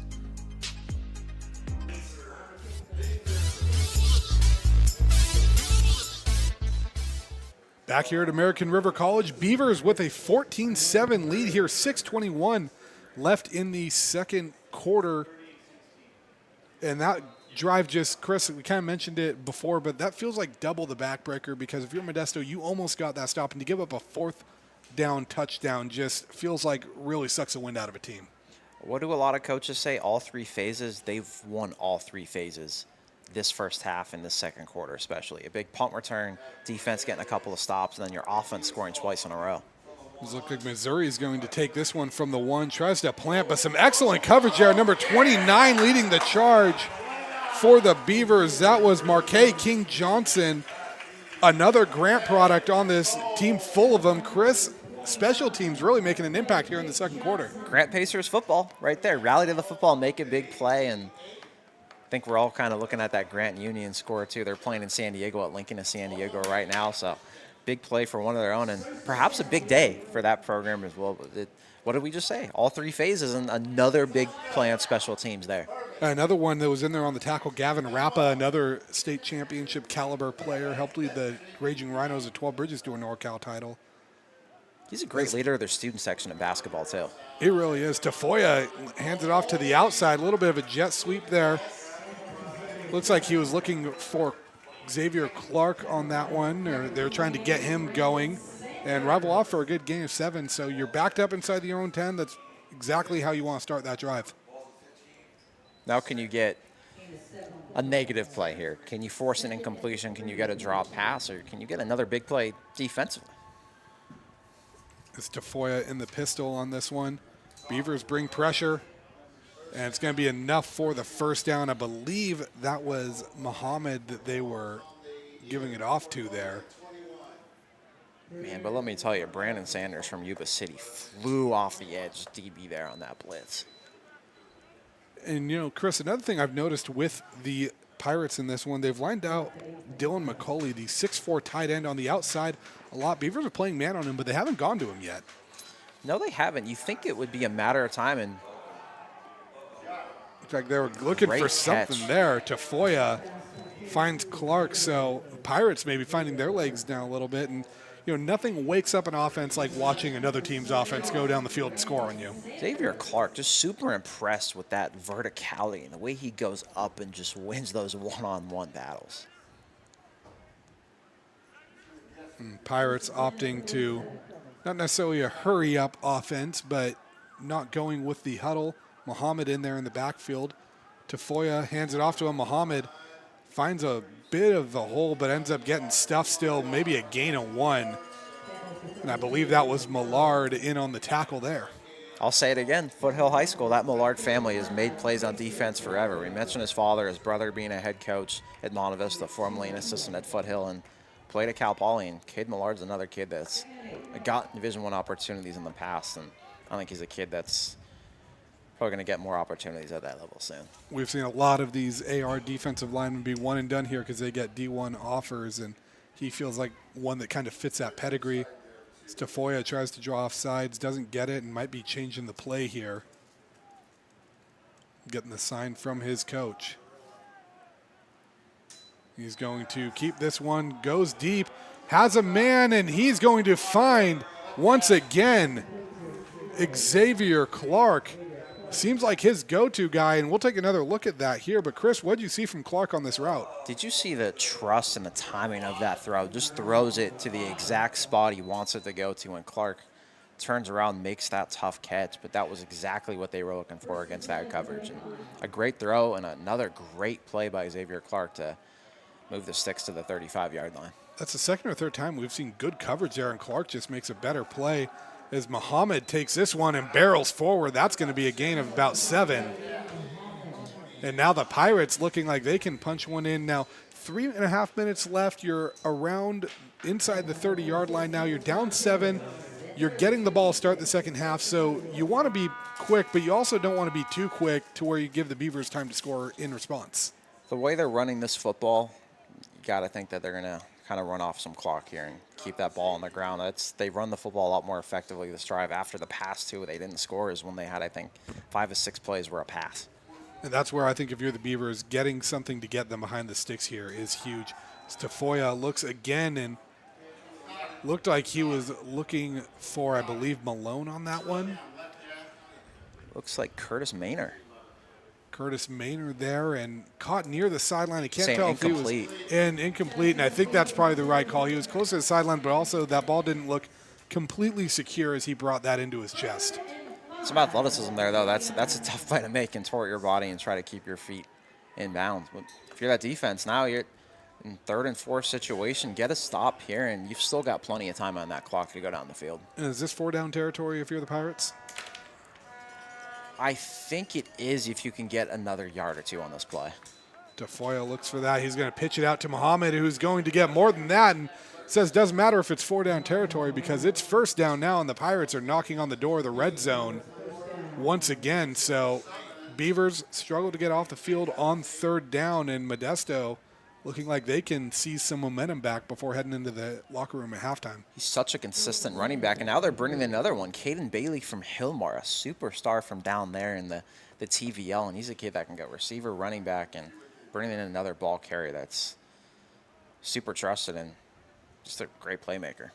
And, I mean, it really just feels like a deep running back room. We talk about how deep AR's tight end room is. Bailey gets the ball there, hit right away, and it looks like that was number 42, Gavin Malloy, with the hit, 49, I believe, actually, which is Mason Kelly. He came into this one the leading tackler on the season for the Beavers with 30, and he shows why right there with that pressure. Mason Kelly, another one of those great defenders and stoppers out of Folsom High School, a state champion, multi-time section champion, a kid that had 113 tackles in one season at Folsom alone, and he flew to that football there. Absolutely, and we have the 2-minute timeout here. Beavers lead 14-7. We have a 2nd and 9 on the 22-yard line coming back. When it comes to your home's maintenance and repairs, Jeffers Resource Group has you covered.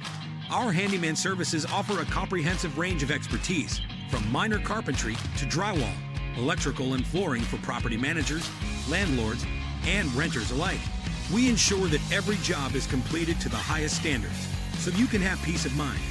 Contact us today to discover how Jeffers Resource Group can help keep your home in top shape.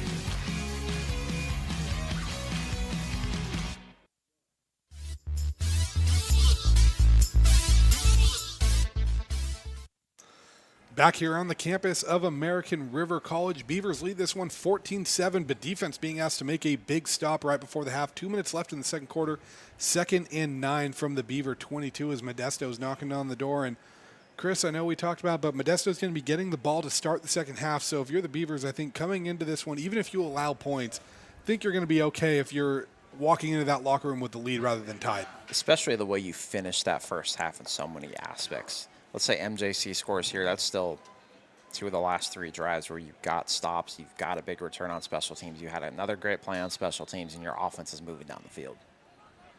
It looks like Tafoya going to fake it. Muhammad gets on the outside there, and he's going to go for that pylon. I think he got just enough, maybe just short, actually.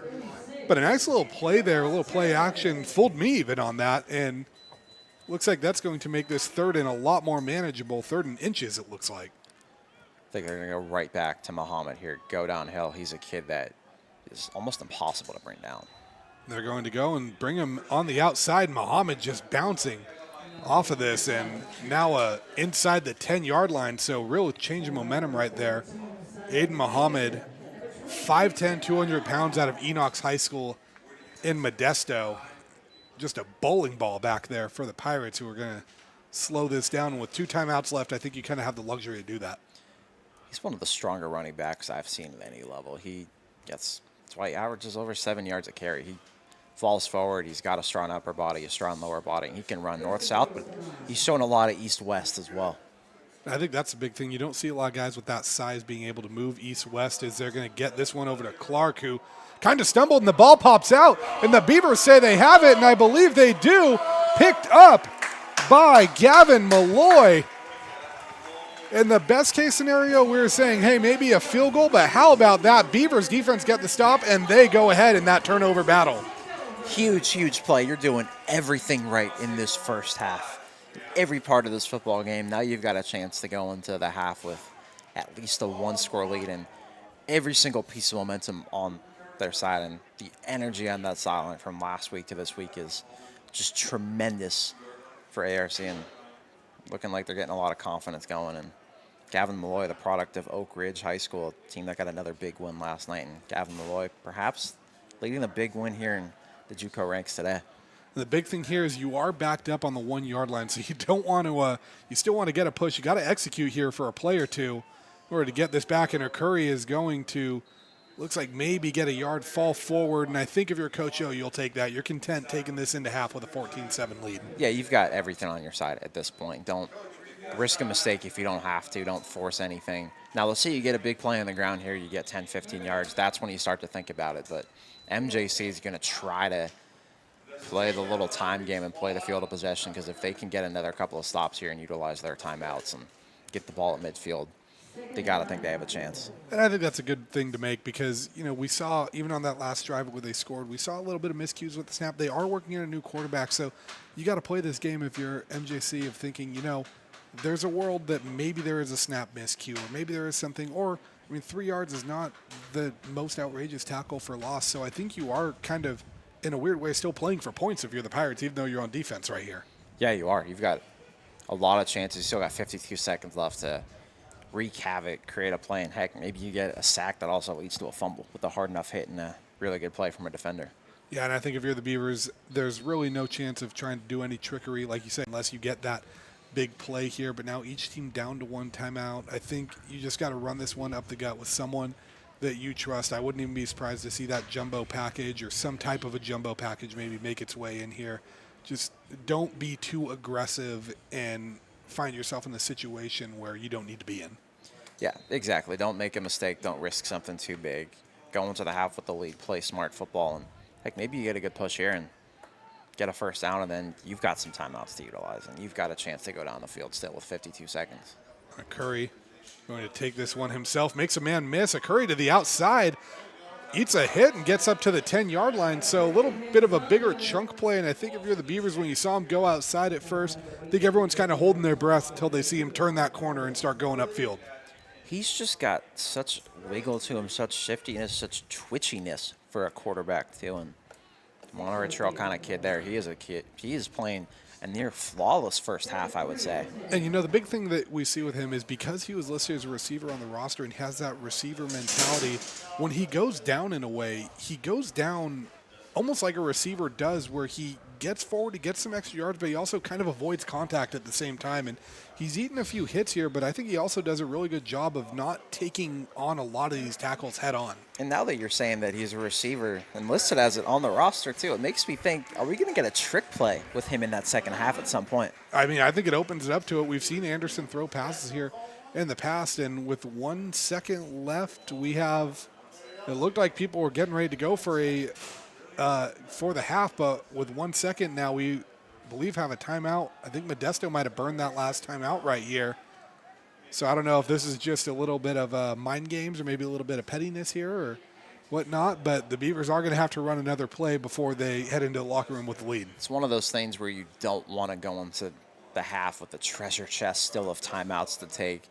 Maybe something happens, a bad snap, maybe you get an interception, you force a fumble, return that play. There's a lot of different things that could potentially happen still in 1 second. Yeah, definitely. And I think you can't take them with you. You know, as much as I plead that you should be able to have rollover timeouts from game to game, too. I think you should be heading into week 6 with 22 timeouts if you want to, but no one listens to my ideas. So you want a game to go about 6.5 hours? I am paid by the hour in this scenario, okay? So I would have renegotiated my contract So here. it's all about you at that point, is what you're saying. It is. That's what, I mean. That's Selfish right there. Yeah. I'm getting a thumbs up here, so I'm thinking this might start going to the higher-ups, and maybe someone will listen to me. I don't like how I'm in the middle of this. Well, you're going to be getting some type of payment for it, so. That's okay. That's all. We're working out. You know, how I that's just gonna like work. football enough. You may have sold me on 6.5 hours. Perfect. I love it. 22 timeouts.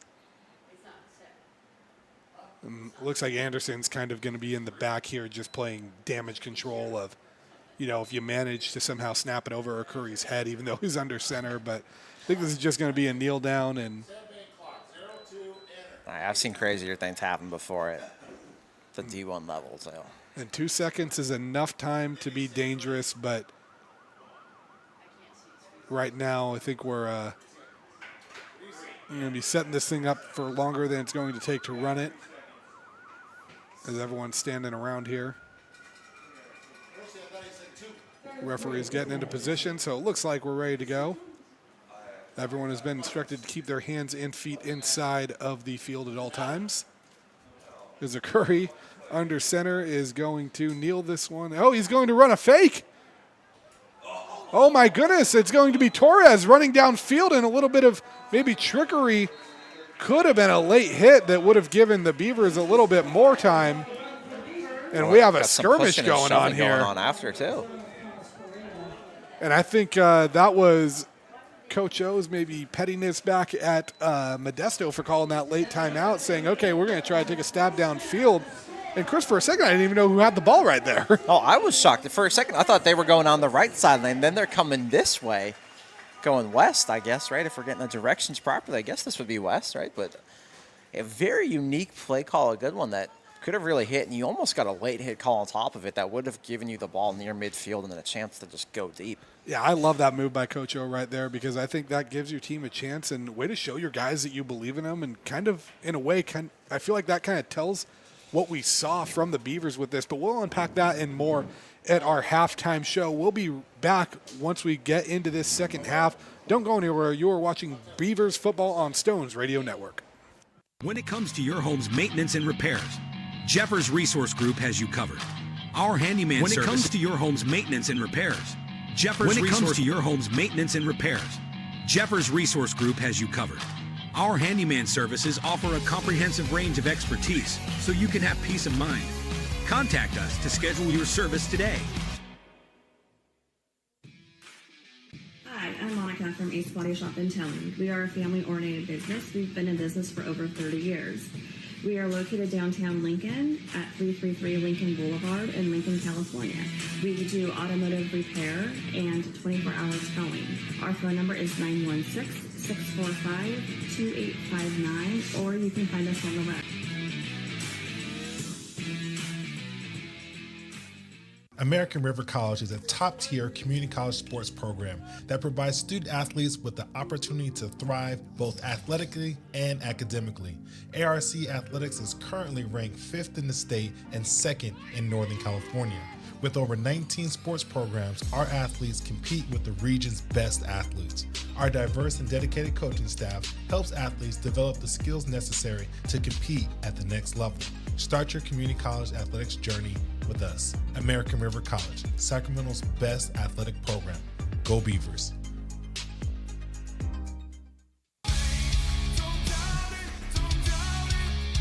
Got dragged there, and I didn't. He's an actor. Oh crap! Who cares? You got the rest of your life to be, serious. But just tweet it out and then don't And really then run respond. away. Yeah. No, I think it happens to some of us. Maybe it sounds a little personal to you, but I didn't want me. Yeah, to I don't sound know. that It just way. maybe I- sounds like that. 'Cause I Generally, know- fine. Again, you're a very bright guy. Yeah. You see right into Right my through soul, you. my friend. That's why I have so many jobs, because people think I'm funny when they're driving home.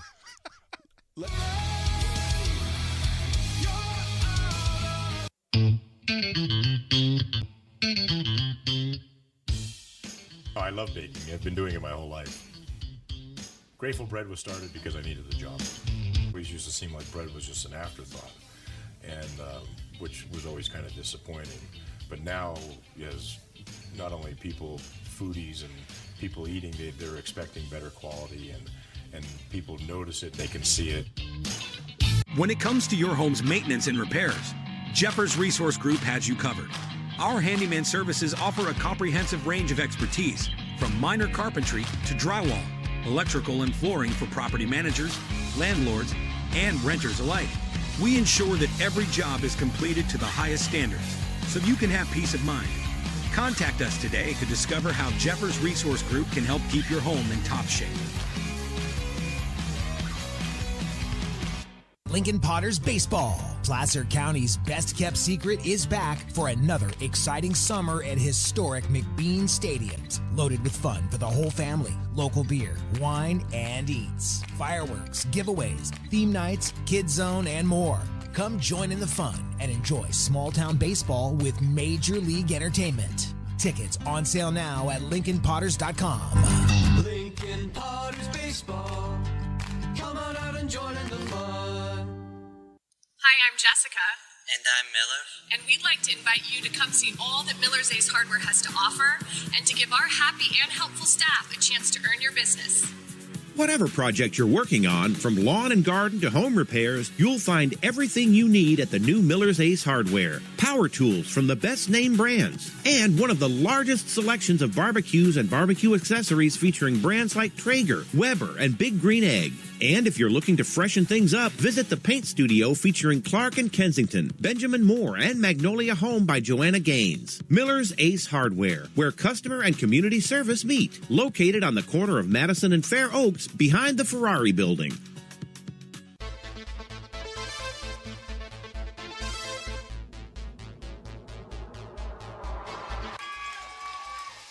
Pass flung on and missed. He got him on strikes at 86, the off-speeder. Bruno strikes out the side. Potters get the win 8-5. He's going to look that way. Now he's going to duck down the middle. He's got a guy wide open at the 18 kid. That's Robert Freeman. And Robert's trying to make a couple of moves. He comes back to the 15, comes down to the 10. He gets a block to the 5.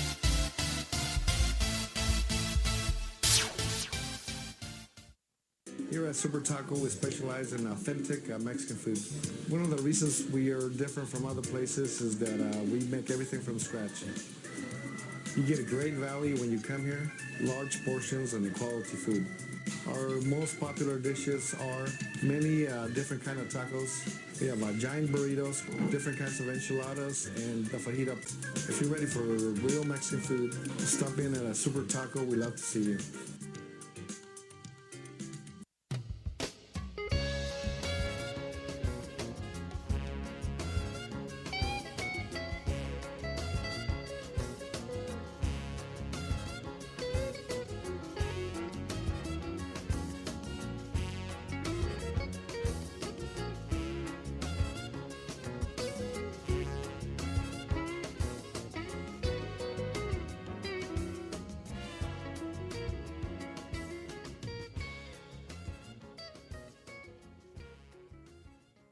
When it comes to your home's maintenance and repairs, Jeffers Resource Group has you covered.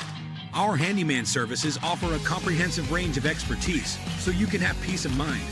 Contact us to schedule your service today.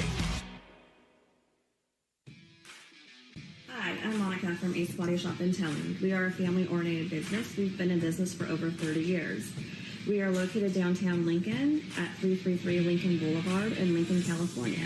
We do automotive repair and 24-hour towing. Our phone number is 916-645-2859, or you can find us on the web. American River College is a top-tier community college sports program that provides student athletes with the opportunity to thrive both athletically and academically. ARC Athletics is currently ranked 5th in the state and 2nd in Northern California. With over 19 sports programs, our athletes compete with the region's best athletes. Our diverse and dedicated coaching staff helps athletes develop the skills necessary to compete at the next level.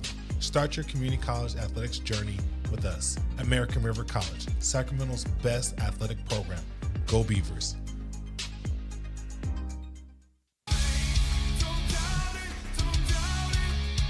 got dragged there, and I didn't. What, he's an actor? Oh, crap. Who cares? You got the rest of your life to be, serious. But Just tweet it out and then don't And really then run respond. away. Yeah. No, I think it happens to some of us. Maybe it sounds a little personal to you, but I didn't want me yeah, to I sound don't know. that It just way. maybe I- sounds like that. 'Cause I know Generally, Fine. again, you're a very bright guy. Yeah. You see right into Right my through soul, you. my friend. That's why I have so many jobs, because people think I'm funny when they're driving home.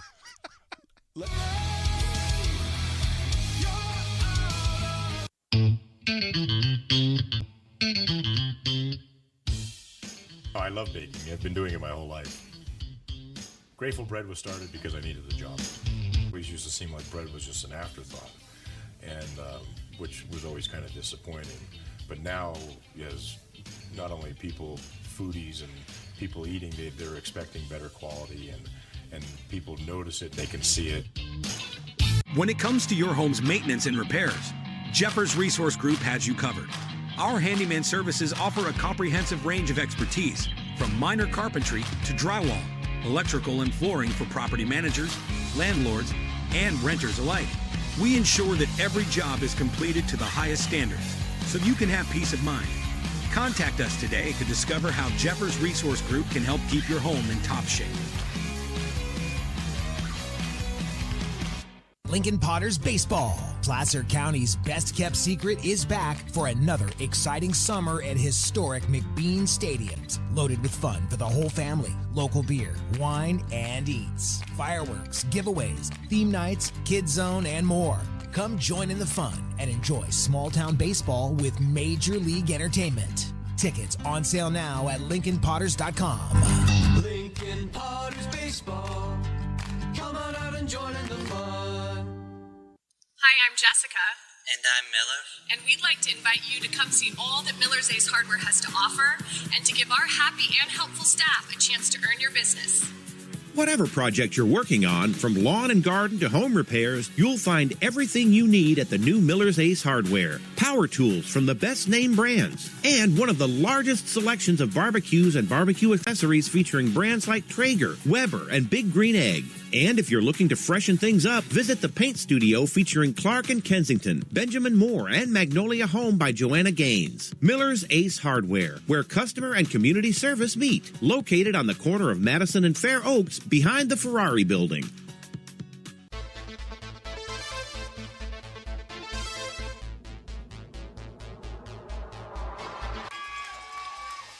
Pass flung on and missed. He got him on strikes at 86, the off speeder. Bruno strikes out the side. Potters get the win 8-5. He's going to look that way. Now he's going to duck down the middle. He's got a guy wide open at the 18. Get it. That's Robert Freeman. And Robert's trying to make a couple of moves. He comes back to the 15. Comes down to the 10. He gets a block to the 5.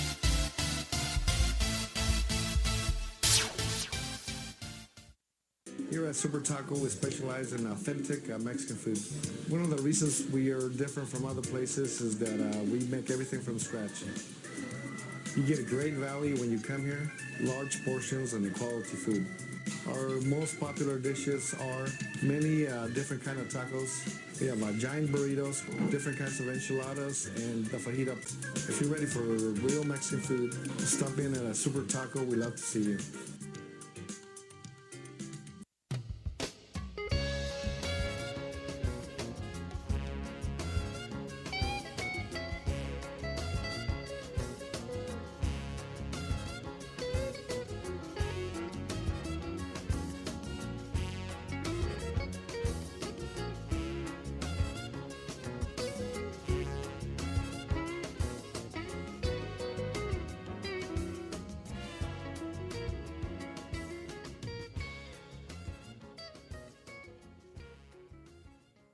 When it comes to your home's maintenance and repairs, Jeffers Resource Group has you covered.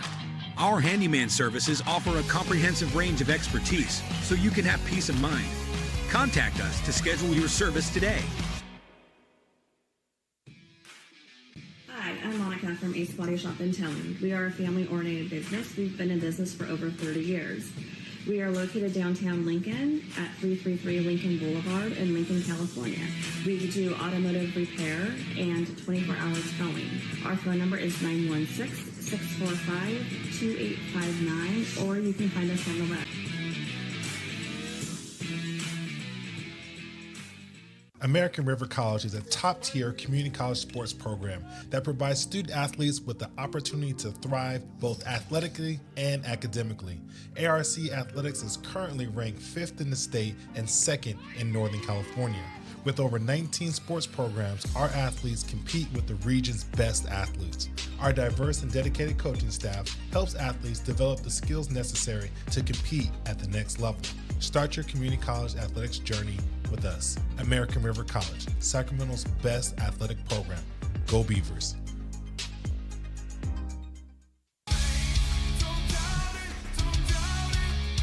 Got dragged there, and I didn't. He's an actor. Oh crap! Who cares?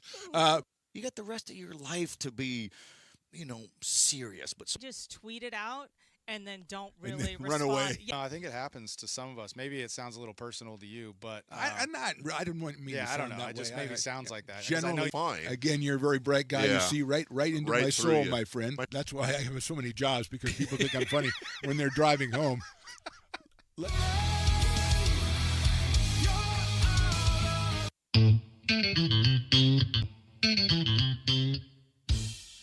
Oh, I love baking. I've been doing it my whole life.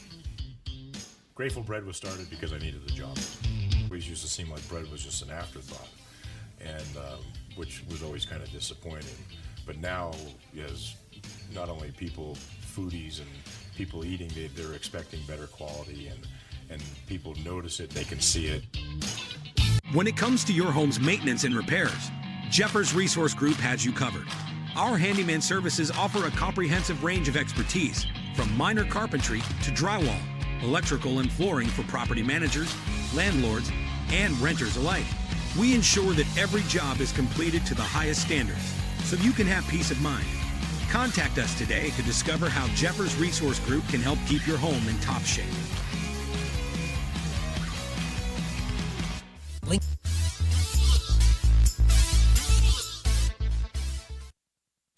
All right, welcome back here to American River College. Halftime, about 5 minutes left. And Chris, I think we've seen a completely different Beavers team than what we saw last week. This looks more like what we saw in the first half of that Sequoias game, the first game of the year. Moving the ball effectively, last couple of drives, you got to score. You got that big punt return, got a few stops on defense, and you've got to deal with our quarterback making a lot of plays. They found a guy in Frank Curry who has got great timing with Luis Torres. He's running the ball. He's got, like we mentioned, a little wiggle to his game.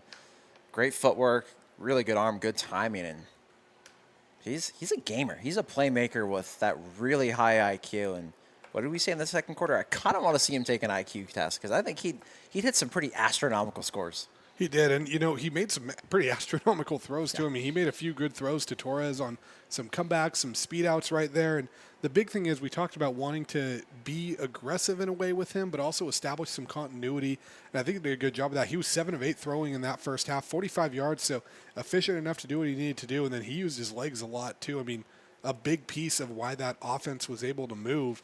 And I think right now, if you're Coach O, you're kind of fired up because you've been looking for an answer at quarterback, and Curry has given you, feels like, the most consistent half of football we've seen since the season started. You're not just a one-dimensional offense that can throw. You're not just a two-dimensional offense that can run and throw. You're a three-dimensional offense because your quarterback can run the football. And the way that they've just gone up and down the field, gotten their defense a ton of rest, they have got everything on their side, because they also got that stop there. They got the fumble, I should say, late in the first half. So everything is going ARC's way, and they've earned it. They're punching it down your throat, playing some great just team complementary football and getting the ball to their playmakers and playing smart plays. We said before the game, win the turnover battle, and that they're doing. And I think the big thing we've seen in that, winning the turnover battle. And, it kind of shows in that stat line. Your special teams has made some plays. You had the long punt return that ended up resulting in a touchdown. You had the punt that pinned him down inside the 10. You had the other kickoff over here where you pinned him down inside the 10-yard line. Modesto has over 200 yards of offense right now. They're outgaining American River by 70 yards, but only 7 points to show for it. And I think that's a big testament to this defense bending but not breaking, and to the special teams of American River to get them behind the sticks where, you may have gotten 30, 40 yards on that drive, but you started at the 8-yard line, so you're still punting that ball when we finally get that stop. Yeah, MJC's really run the ball effectively. Aiden Muhammad's had a just consistent 6-7 yard run after another, inside, outside, everything in between. They had that big pass play to Darius Doyle early, but there's those 2 drives they're going to want to look back at where 5 or 6 plays were a pass, a couple of drops in there, punted the ball twice, and then you drive down the field and you fumble the ball inside the 10-yard line. Those are those mistakes that you just are going to look back and are going to keep coaches and players just sleepless at night, and ARC's taking advantage. And one thing we mentioned too, wanting to get this running game going. The Beavers have 3 rushers with 20 or more yards so far in this, averaging 4 yards a carry, 22 rushes, 88 yards. A Curry with 9 attempts, 31 yards. A lot of those were kind of just making something out of nothing. Torres, 25 yards on his lone carry. And then Troy Summer, 6 carries, 28 yards, and he has the touchdown run as well for the Beavers. So, I mean, that run game kind of going and helped open things up for the passing offense. Torres has 5 catches, 41 yards. Everything's working at this point. Keep doing what you're doing. Also, credit to the game plan from this coaching staff, from Osterhout to his assistants. Everybody has been locked in and dialed in all week, and they've really implemented, you could say, a 10 out of 10 game plan right now. It seems like it, and it seems like, the defense doing what it does best. He's trusting his quarterbacks.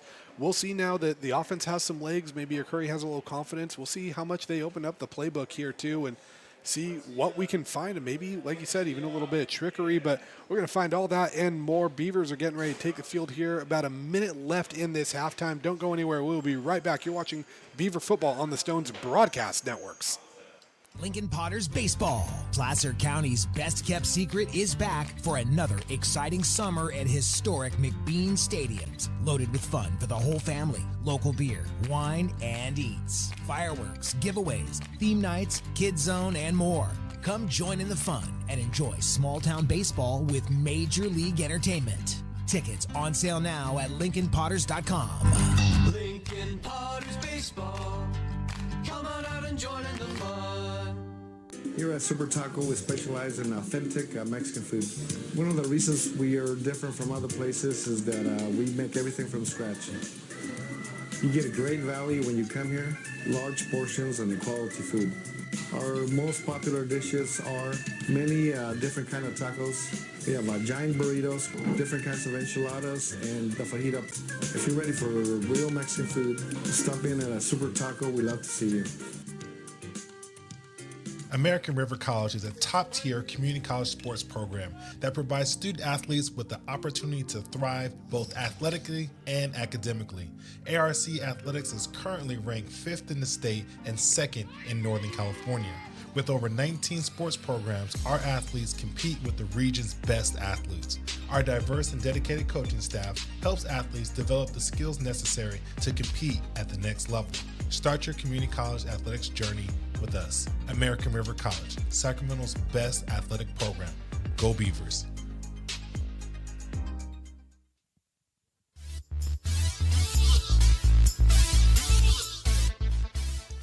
Back here at American River College, Pirates set to receive this second half kickoff. And Chris, we talked about the defense setting the tone. I mean, they gave up that touchdown on the opening drive of the game, but outside of that, this defense has been solid, bending but not breaking. What are you asking of your defense right here if you're Coach O on this first drive? Keep bending, not breaking, and get another takeaway. That's the biggest thing. You've already won the turnover battle in the first half. Win it once more in the second half, and I think you'll be going into Sunday and going into next week with a win under your belts. And if you're Modesto, too, how aggressive do you play this one? Because it feels like you've moved the ball well, you've had some consistency, but it's only resulted in 7 points. If you're the Pirates, do you kind of, stay the course and keep this ship on this track thinking that you're going to punch one in soon? Or do you maybe make a change and maybe try to make a stab downfield or something aggressive, or maybe some trickery or some play action to try to throw these Beavers off? I think you keep doing what you're doing on the grounds. Those two drives in a row earlier. Then there was the late one where they didn't score, but there was that one stretch where I mentioned 5 or 6 plays were a pass when they were running the ball effectively. Get back to the ground. Then that's where you can hit it quick here to the Darius Doyle. And I also think getting Curtis Maynor more involved in offense. Let's say the run game does get stuffed a couple of plays in a row. Curtis Maynor is a guy that's been their top pass catcher all year. If you can unlock him next to Xavier Clark, next to Darius Doyle, and get him the football, MJC can really start moving the ball down the field. And we'll see what happens with that. Beavers took control of time of possession that first half, 16-23 for the Beavers, 13-37, I believe, for the Pirates. I think that adds up to 60 seconds. If I'm wrong, don't judge me. I'm a journalism major, not a math major. Don't hold that to me as toe meets leather here, and Missouri's just going to watch that one fly above his head. So the Pirates going to get the ball and see what they can do here. Looks like no changes to the offense really from what we've seen. And Tafoya has played a strong game so far, over 100 yards passing, and a lot of them to Xavier Clark. I believe he has 52 yards on 3 catches there. He has the touchdown as well, but Beavers kind of done a good job making sure putting them in situations where they have to throw, and I think that's just one of the most uncomfortable things you can do as an offense when you're calling a play and the defense knows the concept you're going to be calling.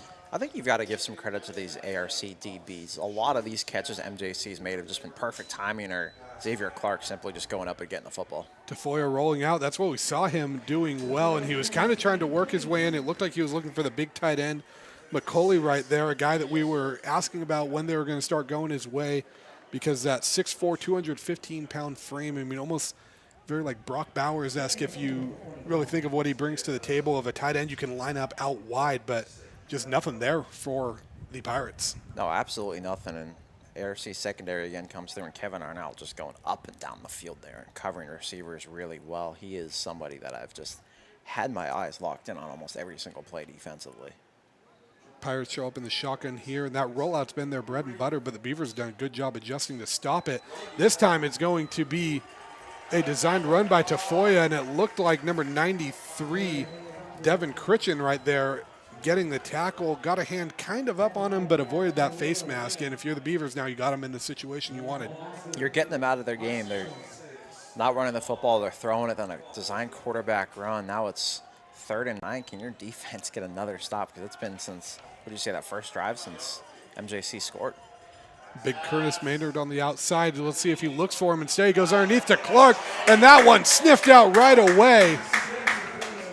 And it looks like that was Edgar Montez, I believe, on the tackle there, the Sheldon product. First time calling his name today. Elk Grove Unified, Sheldon High School making a big play, and another stop from this defense. This one a 3-and-out. You didn't even have to bend. You just broke MJC's offense right there. And I think the big thing we saw with that is Clark was able to make a few guys miss earlier in that first half. He had the one-on-one there, and Montez just wrapping up and completing that tackle. Cannot stress enough just how important finishing your tackles are at any level of football. I mean, we see from, Saturday mornings with the 6-year-olds playing to NFL Sundays, finding ways to wrap up and get guys to the ground, especially one-on-one, is usually the difference of winning and losing. It's called taking the right angles and then finishing, and they're getting that right now.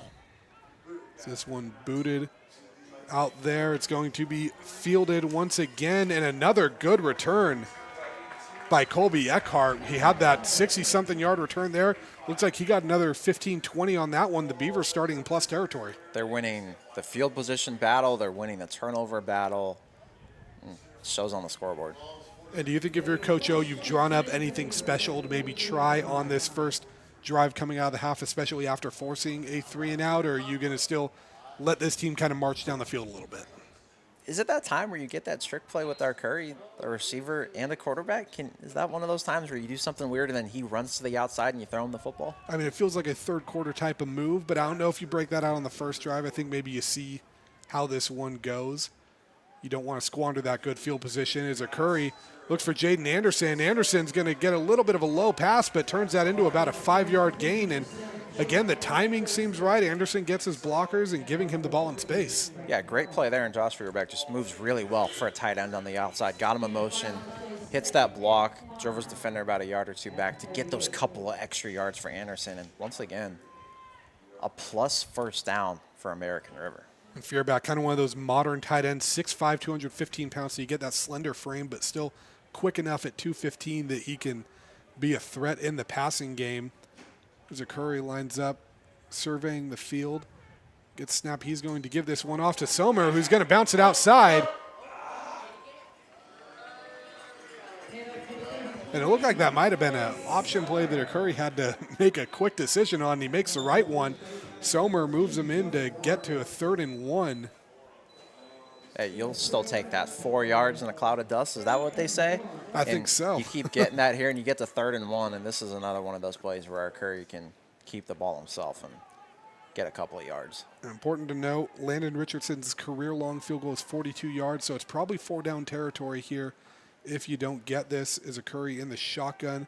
Pirates show pressure. Curry goes up the middle, tripped up, but it looks like he's going to have enough for the first down.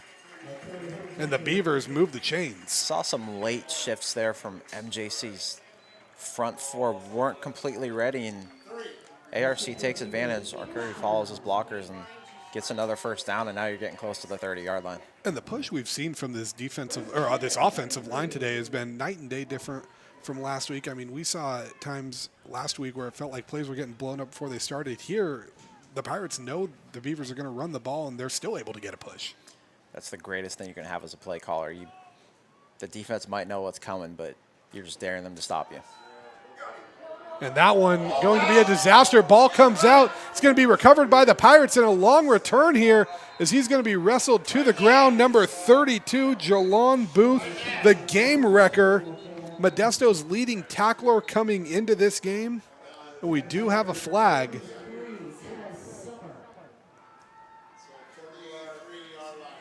And that play just got busted up, Chris, before it had a chance to develop.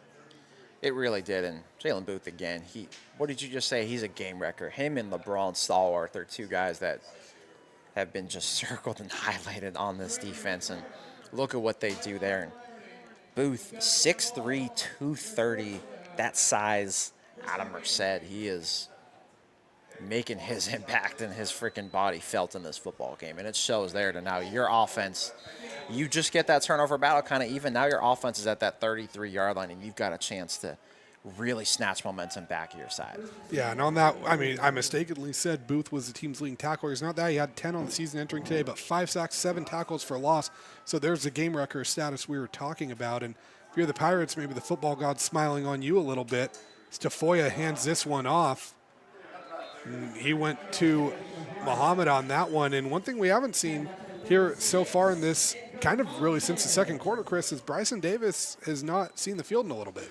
Yeah, and he missed last week too, so you're wondering what's going on down there. Is he hurt? What's going on?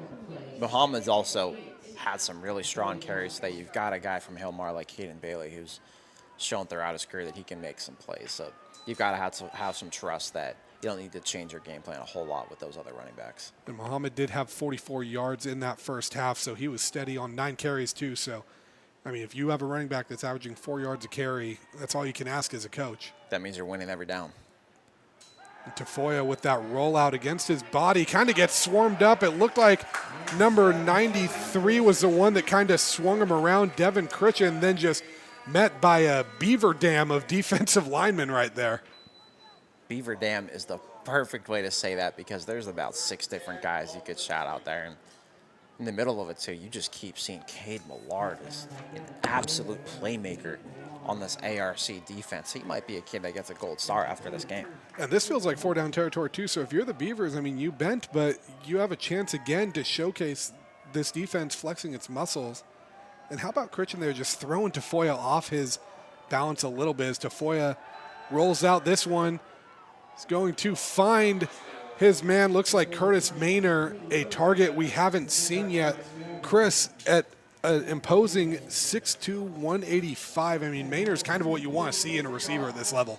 He really is, and he's got a great route tree, good size, really strong hands. He almost made that tough catch on the sideline earlier as well where he had to contort his body. I'm surprised he didn't hurt his freaking hips on that play, too. But he's the complete package on the outside. And the body control you see in some of these receivers is incredible at this level. As Tafoya looking for Maynor again, he's going to stumble on that one. It's like maybe just the timing a little off. I think even without the stumble, it might have been a little far in front of him. And that also could have been Tafoya maybe bailing on that play and just finding a ball and putting it in the vicinity of someone. Getting some pressure, too. You've got Justin Underwood, the freshman from Clayton Valley there. Some East Bay football coming through here, too, for ARC. Kind of shows that the bandwidth they've got of a lot of different playmakers from East Bay to Sacramento and all points in between. And you win the first down battle again defensively. Now can you get a second down stop and can you get a third down stop and maybe just limit them to a field goal? And Tafoya is going to hand this one off to Muhammad right there. Spins off his defender, gets to that second level, so makes that a third and a lot more manageable. And Chris, that's a good point that you talked about the Clayton Valley product. You know, the big thing of JUCO ball is a lot of these guys are staying home, but finding ways to bring these guys from outside and getting this Bay Area talent here in Sacramento. I mean, that's huge, especially we've seen a few of the big playmakers over the years for the Beavers be guys from either out of state, a couple of Alaska guys, some Bay Area guys. So it's huge getting to bring these outside guys in. Yeah, and you're selling them on a product and a program that they want to play at, too. They're great history of winning, especially in recent years, guys being developed right. And it's a great opportunity for these kids to really just make an impact, and Underwood's one of those guys. Tafoya hands off to Muhammad. He's going to get a push. The jumbo package does what it does best. Just enough, I believe, for the first down. And looks like he's just short. Might be just short. Kind of a weird angle. Oh, no. No, we've got it where one side judge says he was short, but then got the other one coming back and saying first down. So I always felt like you got a rock, paper, scissors in that scenario. I would love that. Just big football games. Could you imagine a Super Bowl where we rock, paper, scissors? Especially it goes 5 or 6 rounds. Tafoya hands off to Muhammad again. He's going to go scampering through, and I believe he was brought down before he got in there. Kevin Arnault doing a good job of stopping it, and I know some people may feel like that's mute, but Beavers forced a turnover on the 1 yard line before and getting that again. So we have a timeout, I believe, on the Beavers. Some substitutions right there. Pirates didn't sub on that. Beavers trying to get a different personnel package in. They're going to get dinged for offsides, which on the 1 yard line, I mean, really is only a, 90, I mean, half distance to the goal penalty, but feels like maybe wasted timeout for the Beavers, or do you feel like that's maybe the good call to just, hey, let's get these guys in, reset right here? You know, we probably won't know until we see the result, right? Some calls look great on paper, but then it just doesn't execute, right? But maybe their defense just needs a little breather here, too, just for 30 seconds, a minute, because Aiden Muhammad is just so strong in the plays they've hit to Maynard and everybody in between. Now they're at the 1 yard line, and got to give Aiden Muhammad a lot of credit. I would love to know his weight room numbers because he's an absolute tank to bring down. And I think what's scary about him is how good he is in the open field. And good call there too, Chris, on the timeout of recognized defense might need a break. I think that's why the guys were mixing in. And I think Coach O realized, like, hey, they didn't make a personnel change. We've got to get these guys in. We've got to get a breather. Let's go in and kind of get this timeout, get a reset button, see if you can find a way to force a field goal here and keep your team out in front.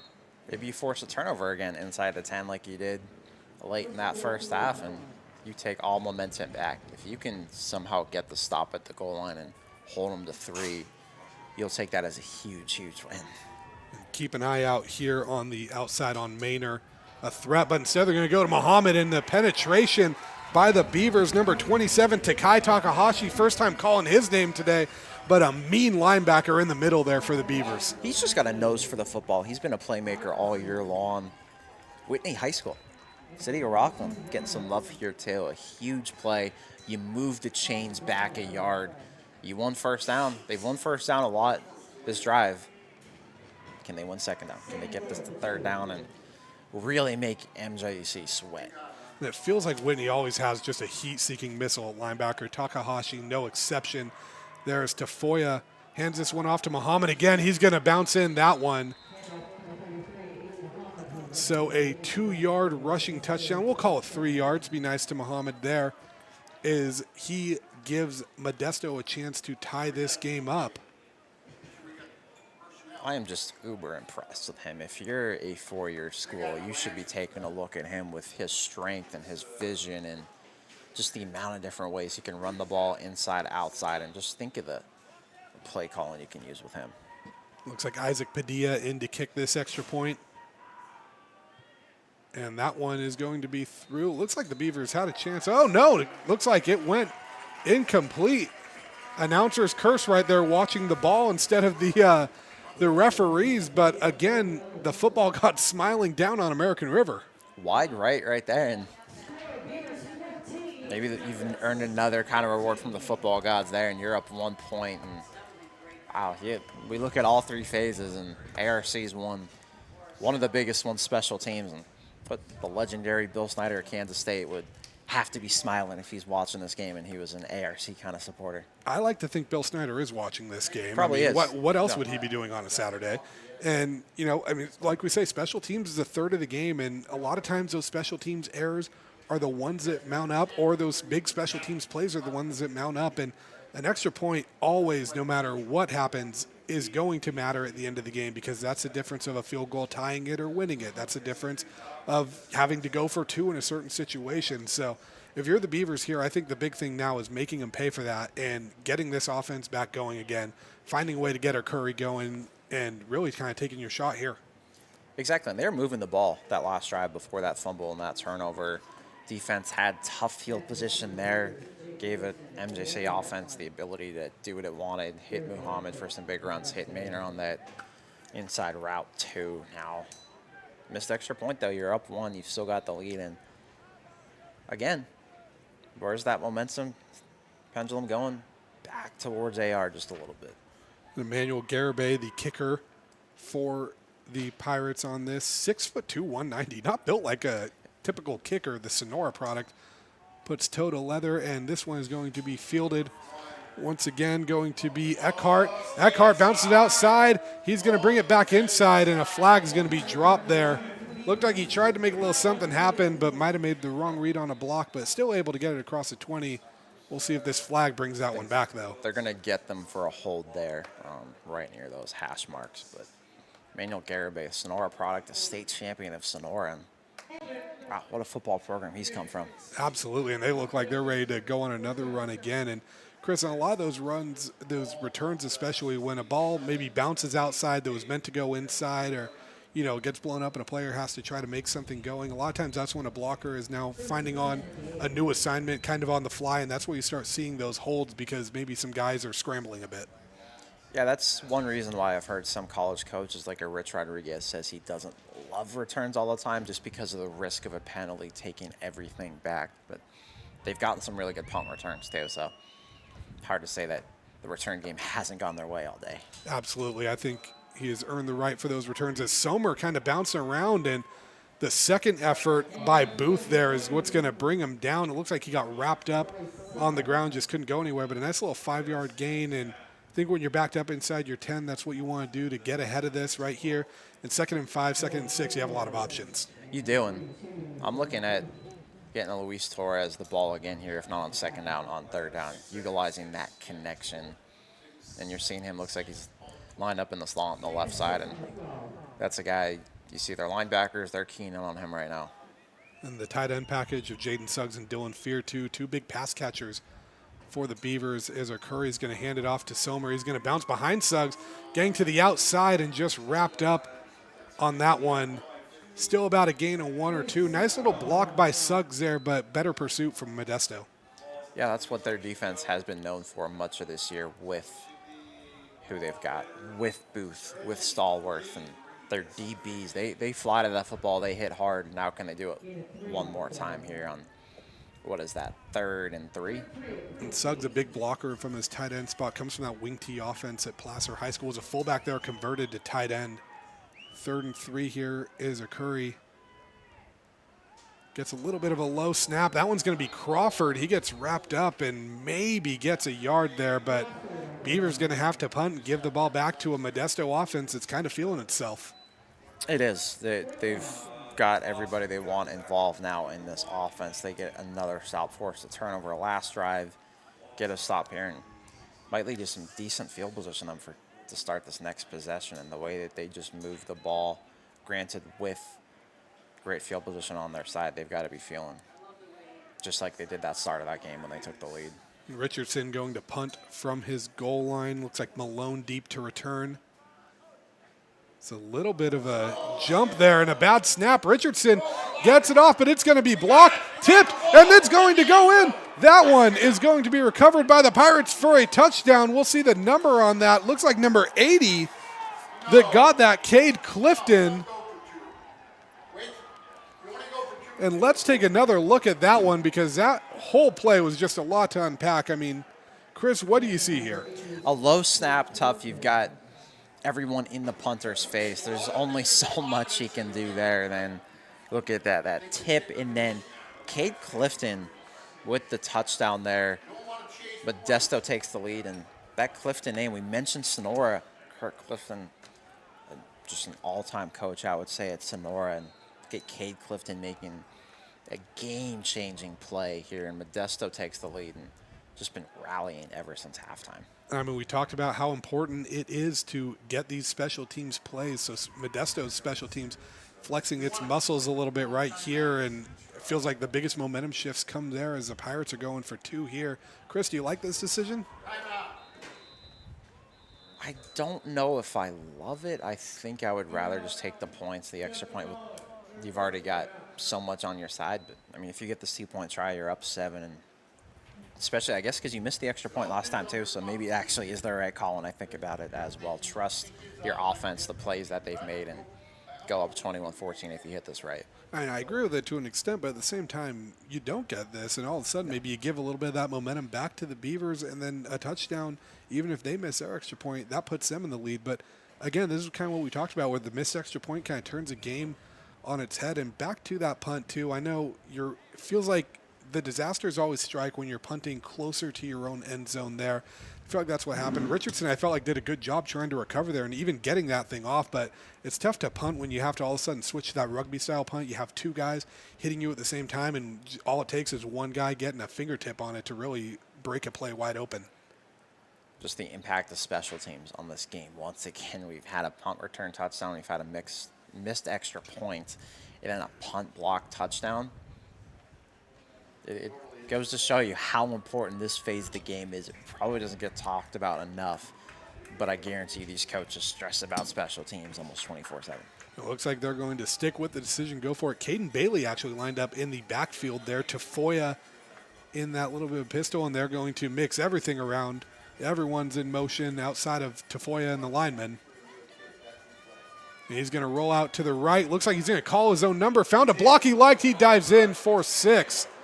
So a great read there by Tafoya, and it looks like his bread and butter has been when they let him kind of go on those rollouts and see what he does. And Chris, good, paid off for them right there. Did you see that block there from number 53, Quincy Simeon out of Patterson High School, too? The football town of Patterson hits a huge block. Day-Day Tafoya follows it. He had the option as well. It looked like Caden Bailey was kind of streaking open in the flat, but he takes that, sees that hole, and Quincy Simeon, tremendous block, just like he did in high school at Patterson. They've reached section championship games and won league titles, and blocking matters. That's what I love about this level of football, too, because you look at rosters all around the state in JUCO. I mean, especially with these 2 teams, with AR, with Modesto, and it almost feels like a little bit of nostalgia because we're looking at, like, I remember watching this kid in high school. So these kids coming from great football towns, great football lineages. And, I mean, these are 2 very, very talented teams just duking it out. Shows you how good football is in the Valley, right? We can talk 916 versus 209 all we want, but I might anger some people here, but I'd say they're pretty much even with just the brand of football you get in these various leagues and these various parts of the section. Beavers now going to be receiving this one, and now 6:02 left in the third quarter, 21-14. Modesto just like that. 9 minutes ago, the Beavers just made a huge stop and looked like they had all the momentum. Now all of a sudden they find themselves trailing. If you're Coach O, what are you telling your offense right here, and what are you doing to kind of get that energy back on your sideline? It's just a matter of execution. A lot of it's been execution mishaps that have then led to Modesto getting those points, right? The fumble, nice return inside to your territory, a low snap on the punt, it gets blocked for a touchdown. Get back to what you did in the first half, because a lot of that, I'd say 26 of those 30 minutes in the first half felt like pretty much flawless football. Absolutely, and Eckhart there wrangled up behind the line. Looked like number 35, I believe, Titus Leota, I believe, sorry, that made that tackle. And I think right now we talked about maybe seeing a little bit of trickery here. I think this is where you give a Curry maybe something like that bootleg that's been working for him, or I think this is where you maybe get something in the mix and see if you can get Jaden Anderson deep down the field or something to where he gets it in space and can make a big play. Looking at Torres and Anderson on that right side of the field. There's a Curry, puts a man in motion. He's going to hand it off. I believe that's going to be a Somer. And the edge right there set by Booth, and he just gets a big bear paw on him. and stops that one. So not how you wanted to start this drive, and Booth is really taking this game over in the second half. I mean, he is everywhere on this defense. If he doesn't have some impact on every tackle of the second half, I would be wildly surprised. And one big thing to notice, too, the defensive back matchup. Jaden Anderson staying at 6'1". He's lining up either against Elias Mayo at 6'4" or Elmo Wharton at 6'2". So the shorter man in that matchup both times is Curry has to bail on it early. He can use his legs, and he's going to turn that to the outside. Curry. But it looks like a flag there is going to bring this one back. A great heads-up play by Curry right there to turn that in, but unfortunately for the Beavers, they will be bitten by the penalty bug here, as it looks like that's going to be a hold. Everything looks so good there because Luis Torres blocking a bigger man, too, and did a good job of sealing his guy and giving Curry more room, but unfortunately, a hold, one of his teammates brings this offense back, and now you're second and long territory. And I guess if there's any consolation if you're the Beavers, the hold happened a little further up, so maybe not as big of a loss. But I think that's a case of, we talked about when plays bounce to where they're not supposed to be. That, I think, was a play that went for more yards and turned in something it wasn't supposed to be. So you had guys that aren't normally blocking, and that scramble leads to a penalty there. Dylan Fear in the game, kind of in that slot from the tight end. Curry in the shotgun now. We'll see if they get Fear involved. Haven't looked his way yet. And Curry with a little bootleg, and that one batted down. And who else but Booth? Win or lose for Modesto, I think they're going to be giving him a player of the game type of nod. And that's one thing that's frustrating for American River. We've seen a couple times where a linebacker takes over the game here, and it's one of those things where it's not even anything the Beavers are necessarily doing wrong as much as just tipping your cap to the guy across from you, but a bitter pill to swallow when you're in this situation. And now 3rd and long for Curry, and he's been poised so far, but we'll see how he handles this situation. Brings a man in motion. And Curry looking back, looks to throw right away. He looks for Torres. It's going to be picked off by number 14, Reyes Diaz. And he is in for 6, a backbreaker of a pick 6. And just like that, the Pirates are up 2 scorers. Thought he had his guy there, but Reyes Diaz read the quarterback's eyes, gets that pick 6, and now Modesto's got a 2-score lead. But the length of this defense making a huge impact. You had mentioned a 6'4" corner, a 6'2" corner. That was something I was really looking at before this game. ARC was doing a good job of beating those guys, right? These out routes, play action, everything else. But now they get Jalen Booth is making every single tackle, it seems like. Their long DBs are making plays, and Jalen Booth kind of tips a pass in the backfield, and now a pick 6. This is exactly what Modesto dreamt about when they drew this thing up defensively, game plan wise, and now they've got 21 straight points, and they have just really won that battle. What do you call it? Turnover battle in the second half. They forced 2 of them. They've got a block punt touchdown as well. Absolutely, and I think what stings about this the most too is when you're the Beavers, your defense has done its job. I mean, your defense has given up 14 points, but special teams mishap and then a pick 6. I mean, just 2 things that feel like backbreakers. If you get a special teams touchdown and a defensive touchdown in the same game, you got to be feeling good about this if you're Modesto. And now I think is really the time to go deep into that offensive bag, look into that bag of tricks, but also at the same time, you've got to keep Curry, his confidence up, because he's doing what needs to be done. It's just when you get a defense that starts flying around and smelling blood in the water like Modesto is right now, it's tough to stop that. There's no reason why he still shouldn't have a ton of confidence with the way he's played for a majority of this game. Just the decisions he's made, the throws he's made across the field, those play action passes, what he's done with his feet, there's no reason why his head should be down. That's one play right there. Move on, move to the next one, engineer a good drive, and wear out that MJC defense. I agree, and Curry's been efficient this game. I mean, that's really the first mishap I feel like he's made in there, and a lot of that too was a good play there by Diaz. Yes. Modesto looks like an extra, looks like sending a man off. Not something you see a ton at the college level. High school you'll see it because someone didn't have a knee pad on or something like that, but you don't see that often in college. So Eckhart's going to take this one. He gets it in stride on the run and a chance to do something here. And Eckhart gets it around the 30. So what you wanted from that, maybe a little bit of luck that he was able to catch that coming on to have some forward momentum. He looks like an all-conference type returner, especially today alone. He has done a really good job giving his offense good field position throughout. And now at your 31, you got a solid return. What can Frank or Curry and his comrades do out there? And I think that's a big thing right now is just giving them that confidence with the Beavers. And looks like Damarian Williams, a receiver at the bottom of your screen here. First time we've seen his number in the game there. And Curry's trying to get him in there. Hands it off to Somer. Somer bouncing it, but unable to make something happen there. Feels like their rushing offense has gotten a little bit stagnant here in the second half. Everyone in this MJC defense right now. Now you've got Gerardo Ponce, 6'2", 225 sophomore from Hillmar, coming in there, playing sideline to sideline, making a stop and making that just a 1-yard gain. They have got just big dudes with a lot of length, a lot of strength, and some good explosion just throughout that defense.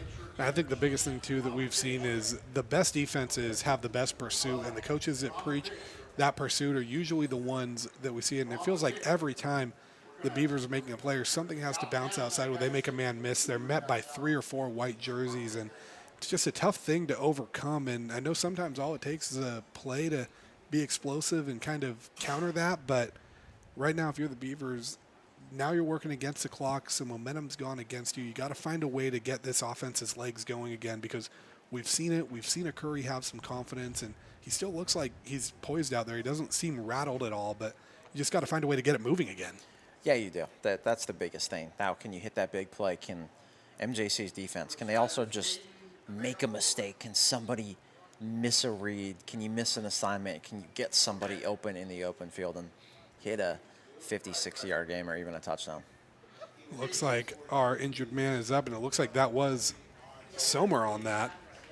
It's going to be going up mostly on his own power, and he did give a little kind of fist bump in the air when he was on the ground. I don't know if that was part of the injury thing or maybe a sign of I'm all good. He's hobbling, but it looks like something where you're going to be happy he's walking off on his own power. Tough young man, that's for sure. He got popped on that play, and he's coming back up, and wouldn't be shocked to see him come back in at some point. That's going to bring Zaire Eastman in as a running back. 21 carries, 53 yards on the season for him. First time calling his name this season. Anderson in motion. And Curry goes to find Anderson, and he's going to make a man miss and gets right up near that first down marker, and that's what you got to do with a guy like him. And I think if you're Coach O, with where you're at in this game, a lot of this game plan is going to be finding ways to get the ball in his hands. That's the biggest thing. Just dial it up, get the ball in your playmaker's hands, get them in space. That's what he did there. He got 8 yards. I thought he got the first down there for a second, but I guess he's a yard short. Trust your guys, and who do we got coming in right now? You got, is that Elijah Gutierrez in the backfield? Yep, Gutierrez coming in for Eastman right here. Pirates playing like they're anticipating a run. 3rd and 1 from the Modesto 40-yard line, or the Beaver 40-yard line. So Curry's going to call his own number, and I think that second effort was enough to get it. He is an absolute gamer. He puts his body on the line there. He gets hit a couple of times, stays up, falls forward, gets 2 or 3 yards, and keeps those sticks moving. And more confidence builders for him, and I've been really impressed with what I've seen from him. I think he's got a lot of tools to work with and call an offense for. An important thing to note, too, usually when you see a quarterback put his shoulder down and run like that, they're 6'3", 6'4". Curry's 6 foot 190. He's not necessarily the biggest kid out there, but he is not playing like a 6 foot 190 quarterback. He's got a little Josh Allen-esque meanness to him when he runs that ball. He really does. That's Monterey Trail football at its finest. When you come from that program, that's the way you are. And Curry goes deep, and that one's going to be intercepted. He made the right read, but a tremendous pick by Frank Callum, the defensive back out of Patterson. And we talked about a little bit that size matchup. Callum standing there at 6'3", and I think that length showed right there on the interception if we can take another look. 6'3", 200. You could make that a DB or a linebacker with that frame, and Look at the play he makes there. Wow, just pure athleticism. Great eyes. He read that play from the jump. And another turnover forced in this second half. And Modesto's got a chance to ram the ball down ARC's throats and really make this their ball game. And it felt like, we knew they needed to take that shot deep. I think it was the right call. He made the right read to go to Anderson. The play was there. And again, another case where you just got to tip your cap to the team across from you. As Tafoya hands this one off, and again to Muhammad, just a bowling ball out there. He's making American River players bounce off of each other. Sometimes, you just mentioned, it's guys just making plays sometimes. That's all you can do. Muhammad there's a lot of guys on him. He's just that strong. He's that strong in the weight room. He's that strong on the football field. And he gets another 5-6 yards on that gain and gets him into second and medium, almost second and short. I mean, looks like Caden Bailey's coming in now too, and that's another kid that is tough to bring down. Tafoya puts his man in motion. Looks like he's going to get to him on the outside. I believe that's Malone. Malone spinning off, still going up around the 46-yard line. And I think right now this is a case of just a defense that may be a little worn out, and they've got some big bodies running the football on Modesto, and there's not a good combination that you want to see as you're getting into the third and fourth quarter of this game. We saw a few of their playmakers in the first half. We saw Bryson Davis early. Haven't seen him since. Saw Aiden Muhammad. Saw that big play from Darius Doyle. But now we've seen Malone in the second half. Maynor and Caden Bailey making a guy miss in the backfield. And sure, it was 0-yard gain, but he had a chance to lose 2 or 3 on that play. Yeah, definitely. And I think that's a big key thing, too, is getting running backs that do that. That tackle was made by Edgar Montez. We called his name a few times, the Sheldon High School product, leading the charge there. And again, another guy that's mixing in and making the most with his playing time. But now 2nd and 11. I think you're with a 2-score lead here. You're content maybe slowing this down a little bit and kind of seeing what you can get, because this feels like a drive that if you time it right, it could be a put-away drive. It really does. Now, can your defense get a stop, or can they force a turnover? But Aiden Muhammad right there, wow, he is just breaks a in the freakish open running field. back. I mean, he's breaking in the open field once again and turns that one into, I believe, a 11-yard gain, maybe 10 yards. Give it just short. A new defensive line group mixing in. And right now the Pirates slowing things down as Tafoya brings his guys back to the line. Feels like 4-down territory. Looks like a bit of a jumbo package. Tafoya hands it off to Muhammad, and why not? And he's short. Hit a little bit short. And now decision time for Modesto. And we've got a skirmish and a push, and this one's going to back up the Pirates, it looks like. Yeah, it looks like there's that late shove there, that late push near midfield, and flag comes out right after. So you get a good third-down stop, and now it might set Modesto another 15 yards back, so they have to be forced to punt if they call this the way we think it's going to be called. And the important thing, too, is we see the pushes and stuff, but sometimes when these flags come in, we don't know what was said, or if something was said that leads to the push that maybe makes it offsetting or something. But from what it looks like up here in the booth, they're going to be trying to figure it out. It's going to be a dead ball penalty, though, which would back them off.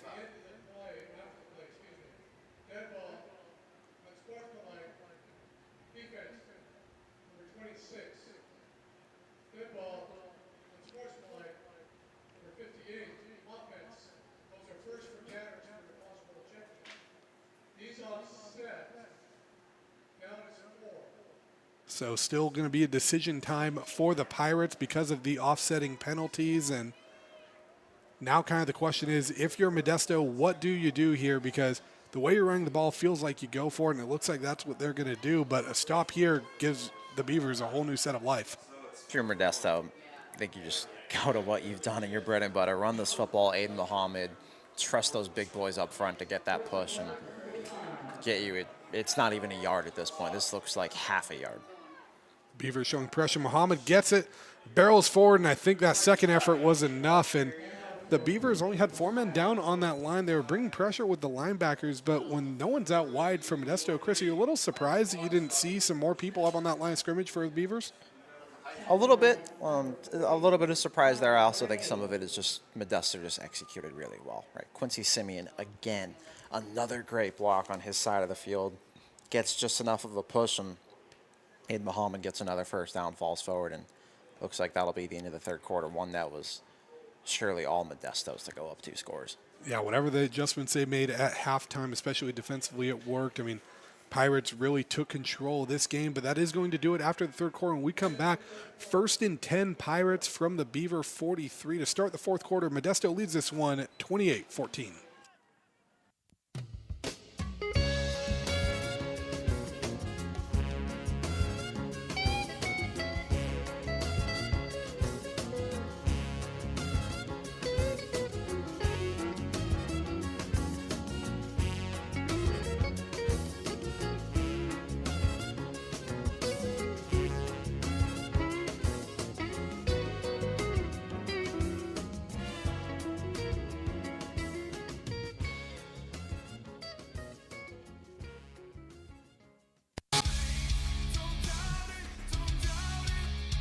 Got dragged there, and I didn't. He's an actor. Oh crap! Who cares?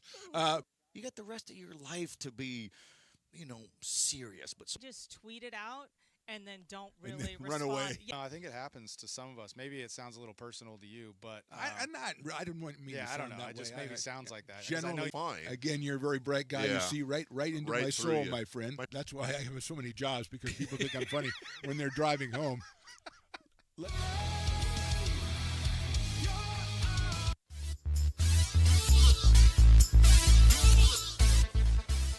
We interrupt Phantoms Talk Show to bring you the fourth quarter of American River football.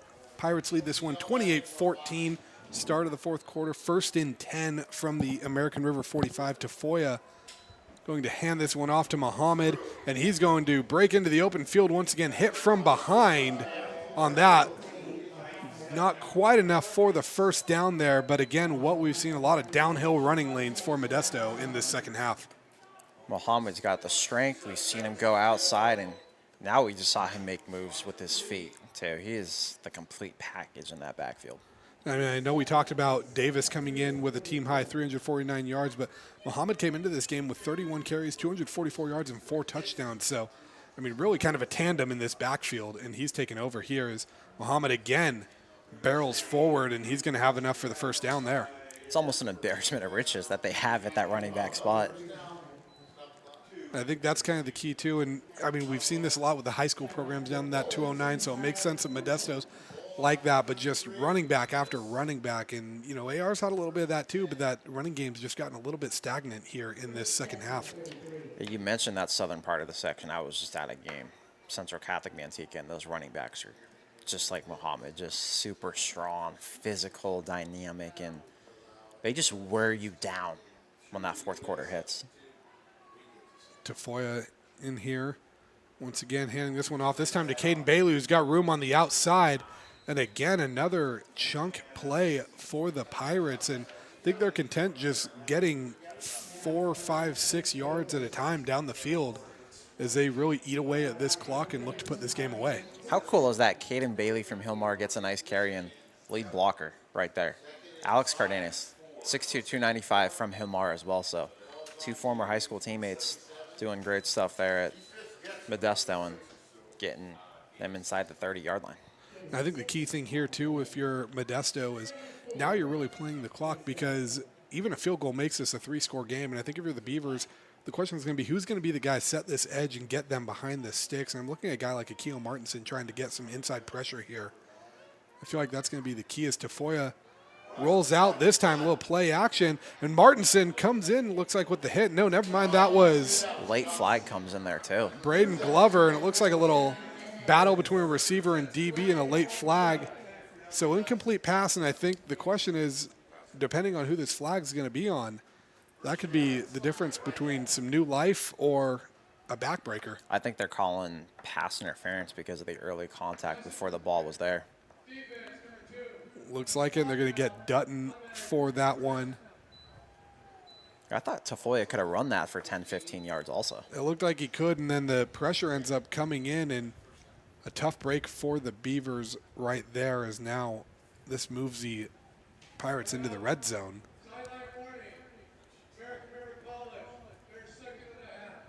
This sideline warning for the Beavers.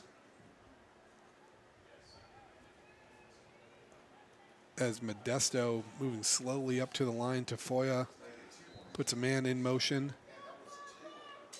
He's going to go to Muhammad again. He's going to run over his own offensive lineman, and Beavers swarm a little bit, hold him to 2 or 3 yards.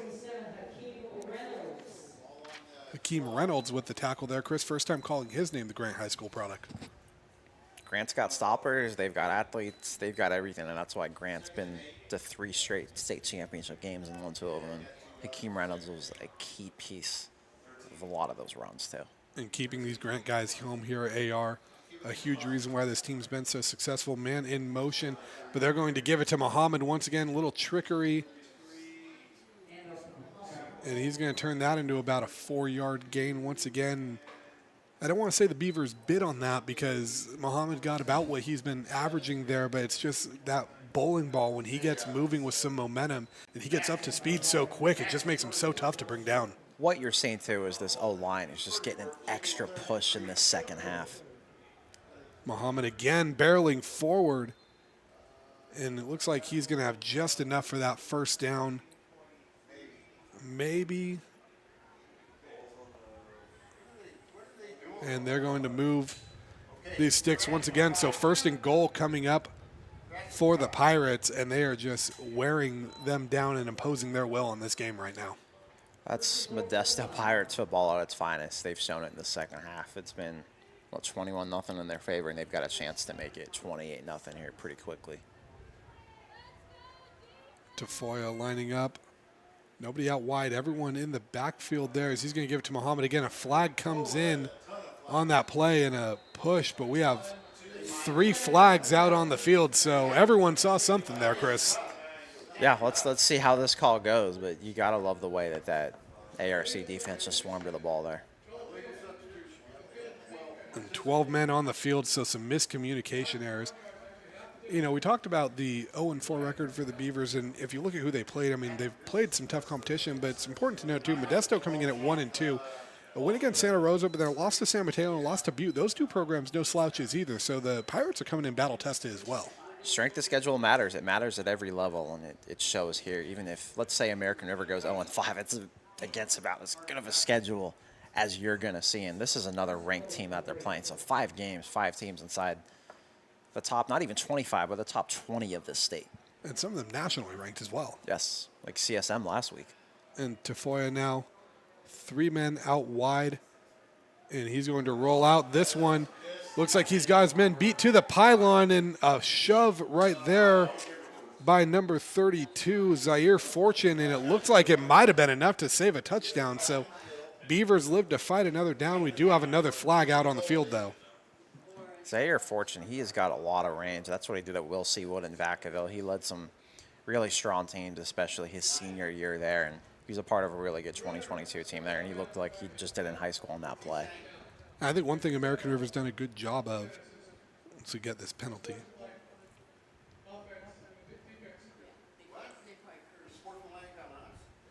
It looks like an unsportsmanlike penalty.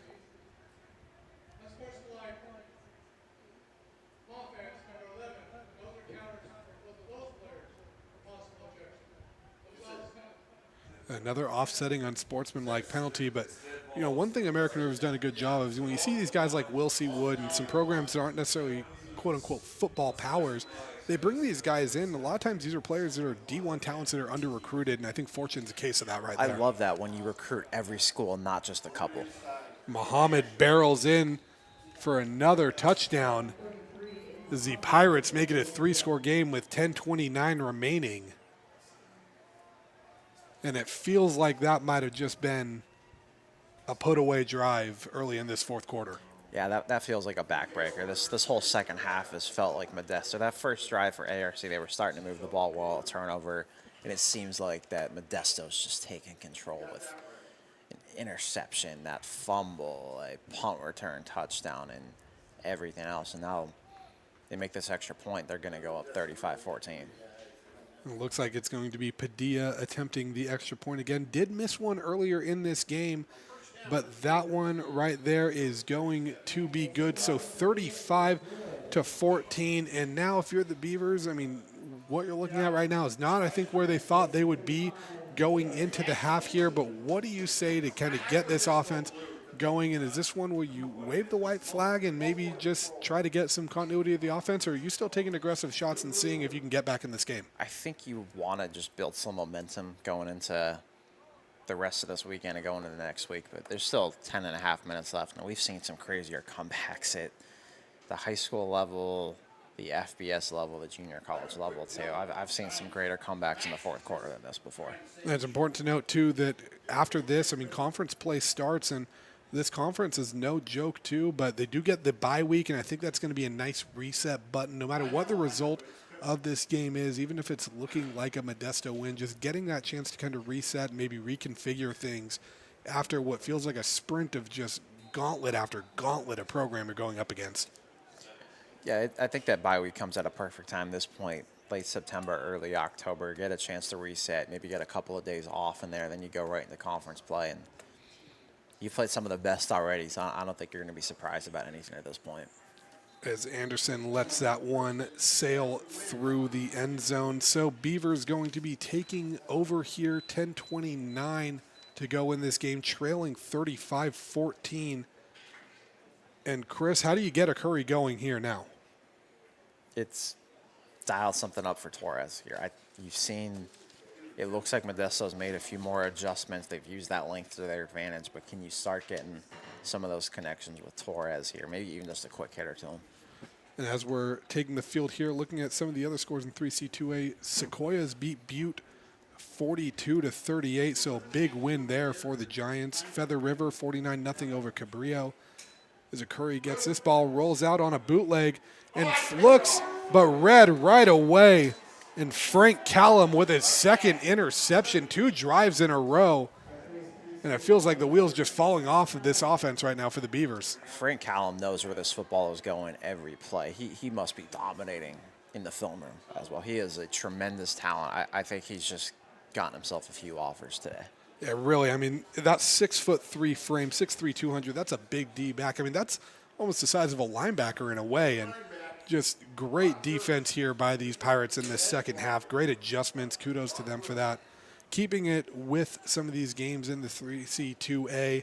Laney beating Santa Rosa in the fourth quarter, 17-10. And then Sierra opening up the second half with a 28-24 lead over San Francisco on the road. So possibly a bit of an upset over there in NorCal. As Tafoya lines up, he's going to go deep, taking a shot at the end zone. He's looking for Malone, but it's going to be intercepted. Number 23 with the pick. Kevin Arnell read that like a book. Chris, let's take another look and give us your thoughts. I mean, one receiver there, you've got a cornerback, you've got a safety. Just tremendous, tremendous play from Mount Olive. Jump that route, make that play, and look at the athleticism on interception too, and get in front of Curtis Maynard and get that. And still 10-15 left. Right after an interception, your team just there, you come back with one of your own. It looks like Whit Cruz coming in at quarterback too from 12 Bridges, made that start last week. Whit Cruz, yeah, tough start for him last week. He had those 3 first-half interceptions, but still been able to move the ball this year. He's 20-41 passing, but 221 yards, 3 touchdowns, 4 interceptions. But like we said, 3 of them came against that San Mateo defense that was strong. So we'll see what he can do. I mean, 6'6", 235. He looks apart. And, Chris, we've both seen him in high school. We've seen him show those flashes of what a D1 caliber quarterback could be. I would never bet against someone like Whit Cruz. He's got so much talent, tremendous leadership, character, and smarts that he is going to find a way to make plays and win. Cruz reading the defense. Looking like he's trying to set something up. And bobbles the snap. Bad snap. Good job by Cruz to just fall on that. Like a bit of a low snap and a miscue there, but I think that was also looking at where the play clock is at. I think that might be a case of the center watching the play clock and not necessarily waiting for the snap, and it came just a little earlier than the quarterback was ready for it. I want to give some kudos to Whit Cruz as well, because throughout the game I kept looking at the sideline. It's easy to be disengaged when you're not playing. You made a start last week and you're not the starter this week, but just constantly in that first half, in those first 3 quarters, I see him as a leader, picking guys up, and it's easy for coaches to give you the nod at a certain point in a game when you're acting like that. Absolutely, and Cruz brings Anderson in motion. He's going to hand this one off. Looks like that was going to number 5, Zaire Eastman on that. Turns out to a bit of a positive. And the other thing I noticed too, Chris, to your point, is whenever a Curry made a play, I mean, it's easy for a quarterback, especially when they got sat for this guy the week before, to, like you say, be disengaged. But instead, we have another flag. But Cruz was one of the first ones celebrating when Curry made a play, and you saw him timeouts. He was one of the first ones out there going in on the play. So I think that's really the mark of a true leader, and what we've kind of expect to see from a kid like him is it looks like something was said in that crosshairs after the play. Hey, Whit Cruz, though, that was a kid that was raised right. Absolutely, and a shout out to his dad, Barry Cruz. I know always tunes A into great the man. broadcast. Great guy. Always love catching up with him.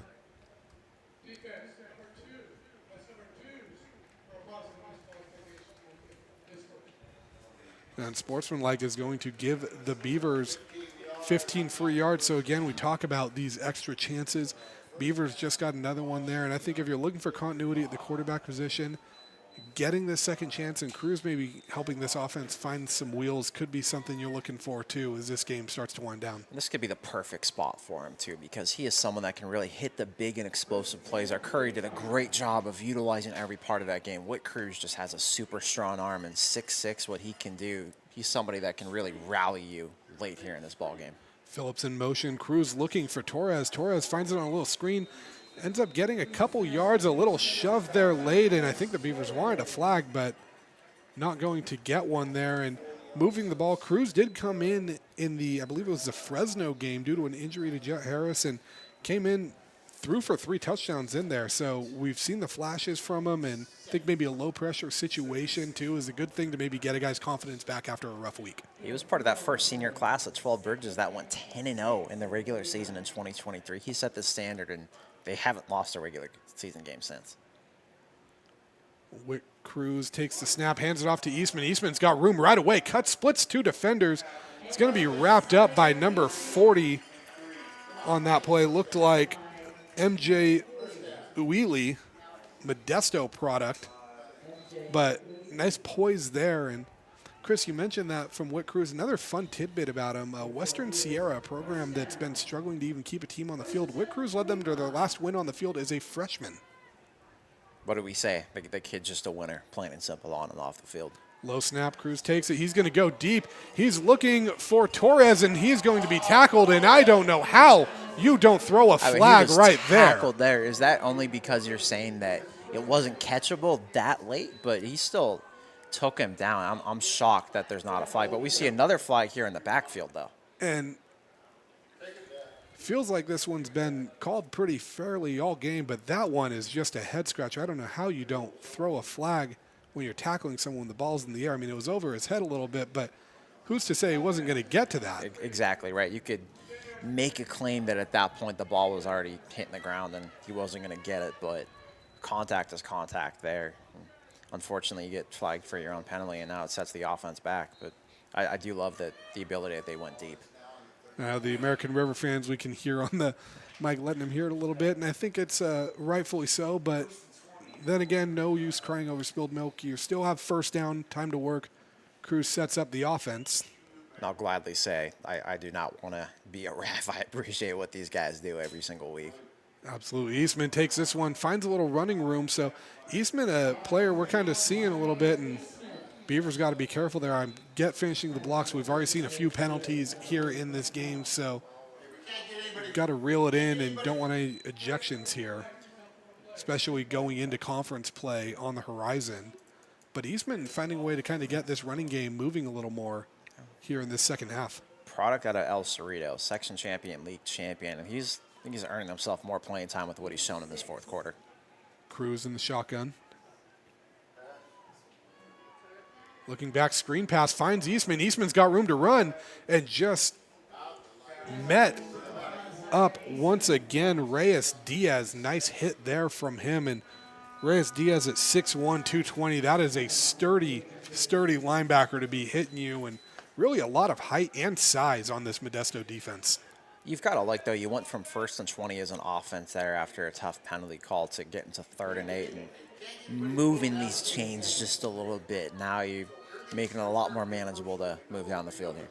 Cruz giving his commands to his receivers. He's setting things up. Looks like him and Phillips are discussing something there. We'll see if that is where this play is going. So he's going to take this one. Looks towards Phillips, but finds Torres instead, and that one doesn't have a chance to go much further. Number 26, Devion King out of Lincoln at Stockton with the coverage on that, and the Beavers are going to go for this, and why not at this point? Time is not on your side anyway. Maybe you hit a big play here and make this game get interesting, but this is pretty much everything comes down to this last play if you want to have any chance of coming back. We'll see what AR does with this. Eastman back in at running back. We saw him get the ball on the screen. We'll see if maybe there's something for him again there. As Cruz puts Phillips in motion. Looking to throw. Pressure around the pocket. Collapses, and Cruz had Anderson in the hands, but just a little bit behind him. It looked like an Anderson can't haul it in. And that's one I think both of them are going to want back.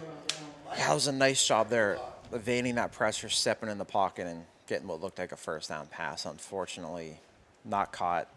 Turnover on downs, 5:36 left, and you're down 21 points. But Anderson can't hang his head too much. He made a few really nice plays in this ball game. And I think, too, with Cruz on that, I think if you're Coach O, you still saw some growth out of him. Last week we saw pressure in his face right away. Didn't have a lot of great chances, and found there were times where maybe he panicked a little bit right there, seeing that pressure, stepping up and delivering a throw that was, capable of getting you a first down. I think you're kind of like, hey, I've seen the growth. I see where you get from point A to point B there. That coupled with the leadership on the sideline earns a lot of brownie points. Muhammad gets the carry here once again. 5:30 to play here, and the Pirates with the ball, 2nd and 5 now on the Beaver 43. So I think at this point they're playing for first downs rather than touchdowns, but I'm sure they would like to just put a cherry on top of what's looking like it's shaping up to be a pretty nice win on the road. A huge one for them when you go into the half down 14-7, and this being really ARC's game, and you flip the script and make this nothing but your brand of football. The big thing with this game, too, has been the special teams of the Pirates in the second half. And Caden Bailey takes that one, bouncing it outside enough for a first down. How about that lead block from Troy Leota? Also 6'3", 330 from Central Catholic of Modesto, and just brought a guy to the ground there late. And I think you love watching the O-linemen follow those blocks through, but at the same time, as a coach, I think on both sides, too, you're also like, I like the intensity, but let's reel it in here. This is a game that's in hand. We don't want to muck it up with ejections or make these waters any muddier than we need it to.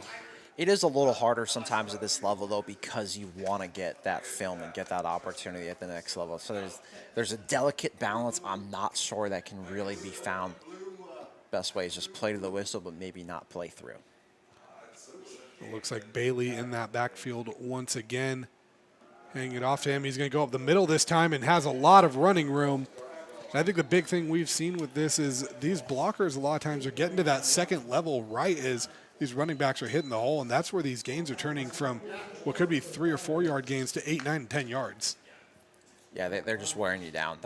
They get stronger and almost have more intensity as this game goes on, right? It seems like they get more energy, and that's the way the Modesto program is. Those are the kids they recruit down there and kids they bring in, and you're seeing that offensive line's doing a great job in the second half, and you're seeing every running back. Caden Bailey just hits a big run there for a first down. Aiden Muhammad's just consistently getting good yardage as well. And Tafoya setting up this offense. Has 2 receivers wide, 1 on each side. Bailey's still in the backfield. He's going to hand it off to him. I expect that we're going to see a lot of runs. That one sniffed out, and he's going to be guided a little aggressively out of bounds there, but the Beavers get him behind the sticks, and I think with how this second half has gone, you will take that as an AR defense. Hey, you got to stop in the backfield there where with what looked like a holding to me there as well. So your defense does everything right there.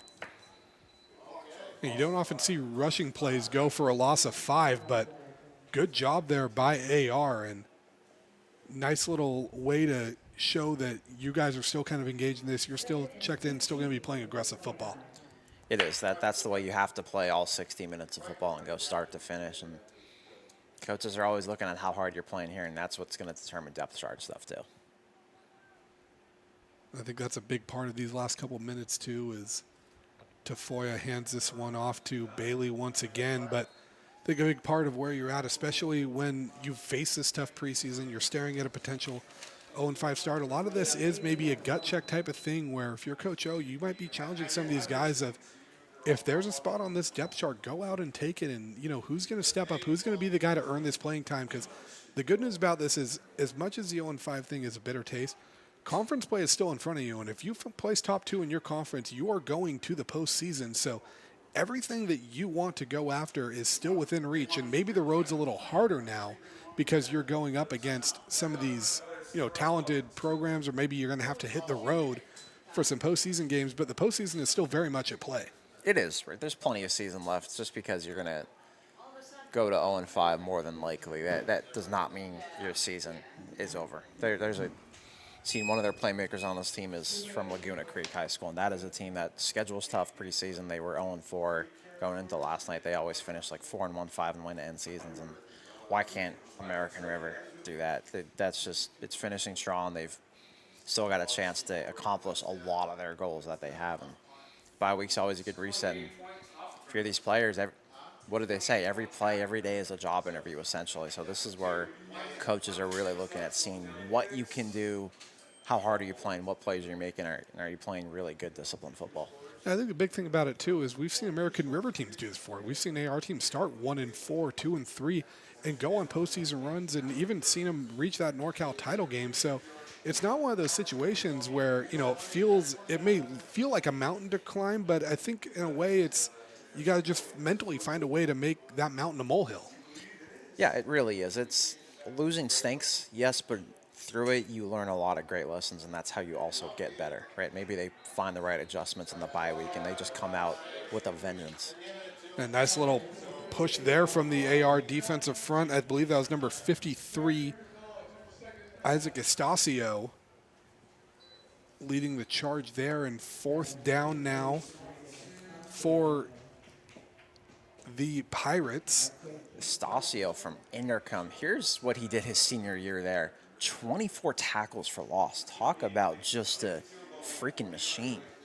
And that's another one of those high schools that seems to be almost a feeder program for AR. I mean, it feels like every year we're seeing these Intercom guys on the roster, and it's a good thing when we talk about how great the football is in the Sac Joaquin section, but even let's just narrow it down to Sacramento.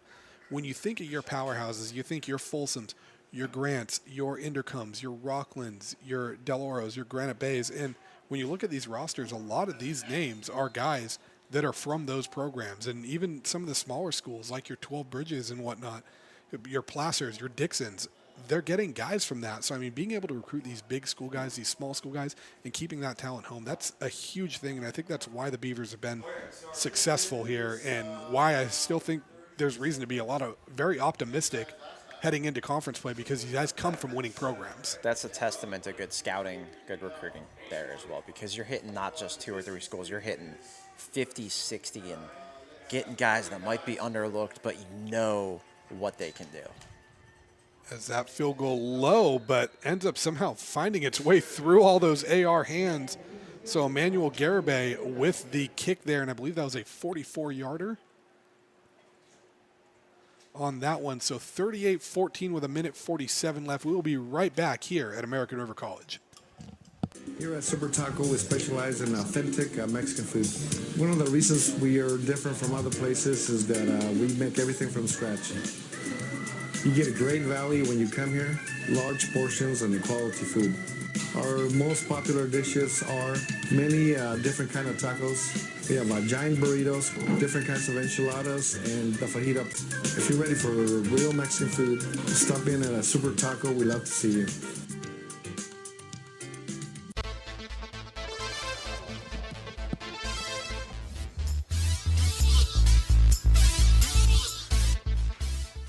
Welcome back to the Stones Broadcast Network. I am the Imitation Phantom, Jordan Georgeson, here with Chris Jackson.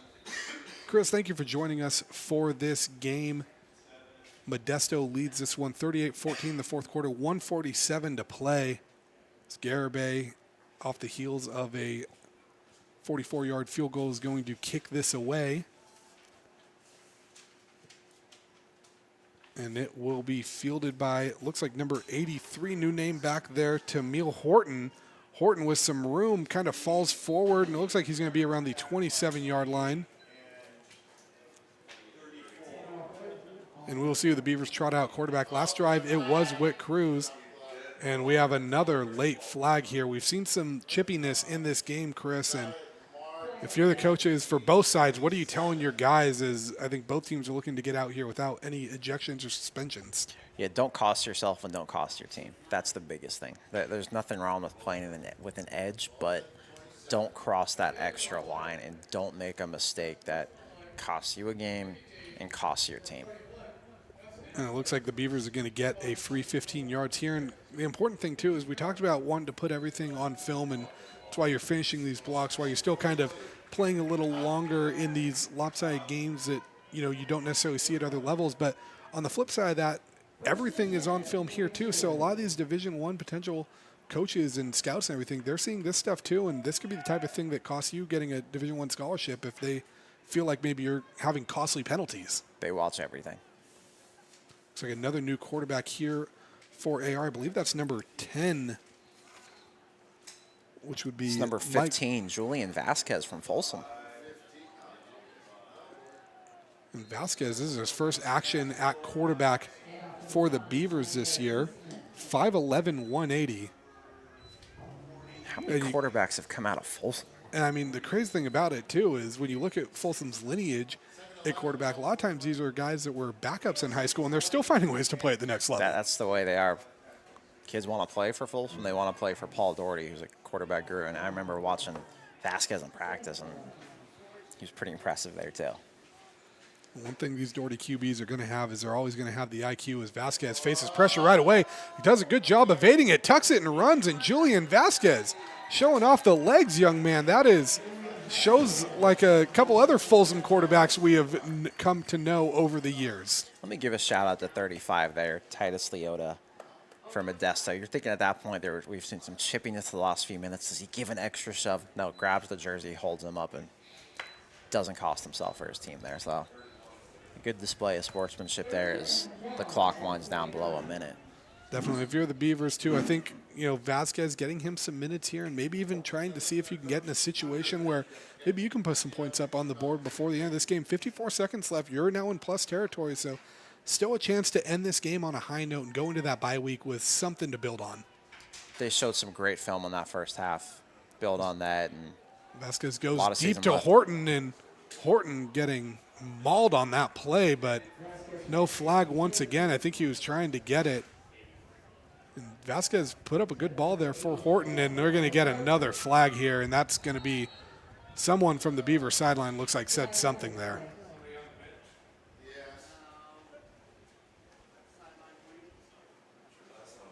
Yeah, I know it's frustrating when, you feel like you got to get these flags, but you also got to keep it going, and the one thing you don't want to do is be someone out of uniform that's costing your team yards. Yeah, that's something coaches are just not going to like, and you can't cost your team anything. You can't hurt your team in these moments, and to get a 15-yard penalty right there, that's something that I think Osterhout and the staff are not too thrilled about at this point. You saw Osterhout making a slow walk over there, I think, to gather his thoughts a little bit on that. And if you're that player, too, that walk still feels like it's coming way too fast, even with a slow walk. I don't even know if Osterhout said anything. I think just that look alone scares you so much. It's the I'm not mad, I'm disappointed. It's almost worse to hear sometimes. Oh, but he's far mad worse too. To hear. Yeah. He's mad and disappointed, and he has a right to be. I mean, just frustrating. But, again, 4th down now, 4th and long, and see what Vasquez can do if he can make a play here. He's thrown a good ball and made a good play with his legs. He really has. He got at least one more snap guaranteed. Make the most of it. It Looks like we're going to get another flag here, and usually if they're going to throw something on that, delay a game. So again, just another miscue, and penalties weren't really a problem for the Beavers in that first half, but really starting to plague them here in the second half.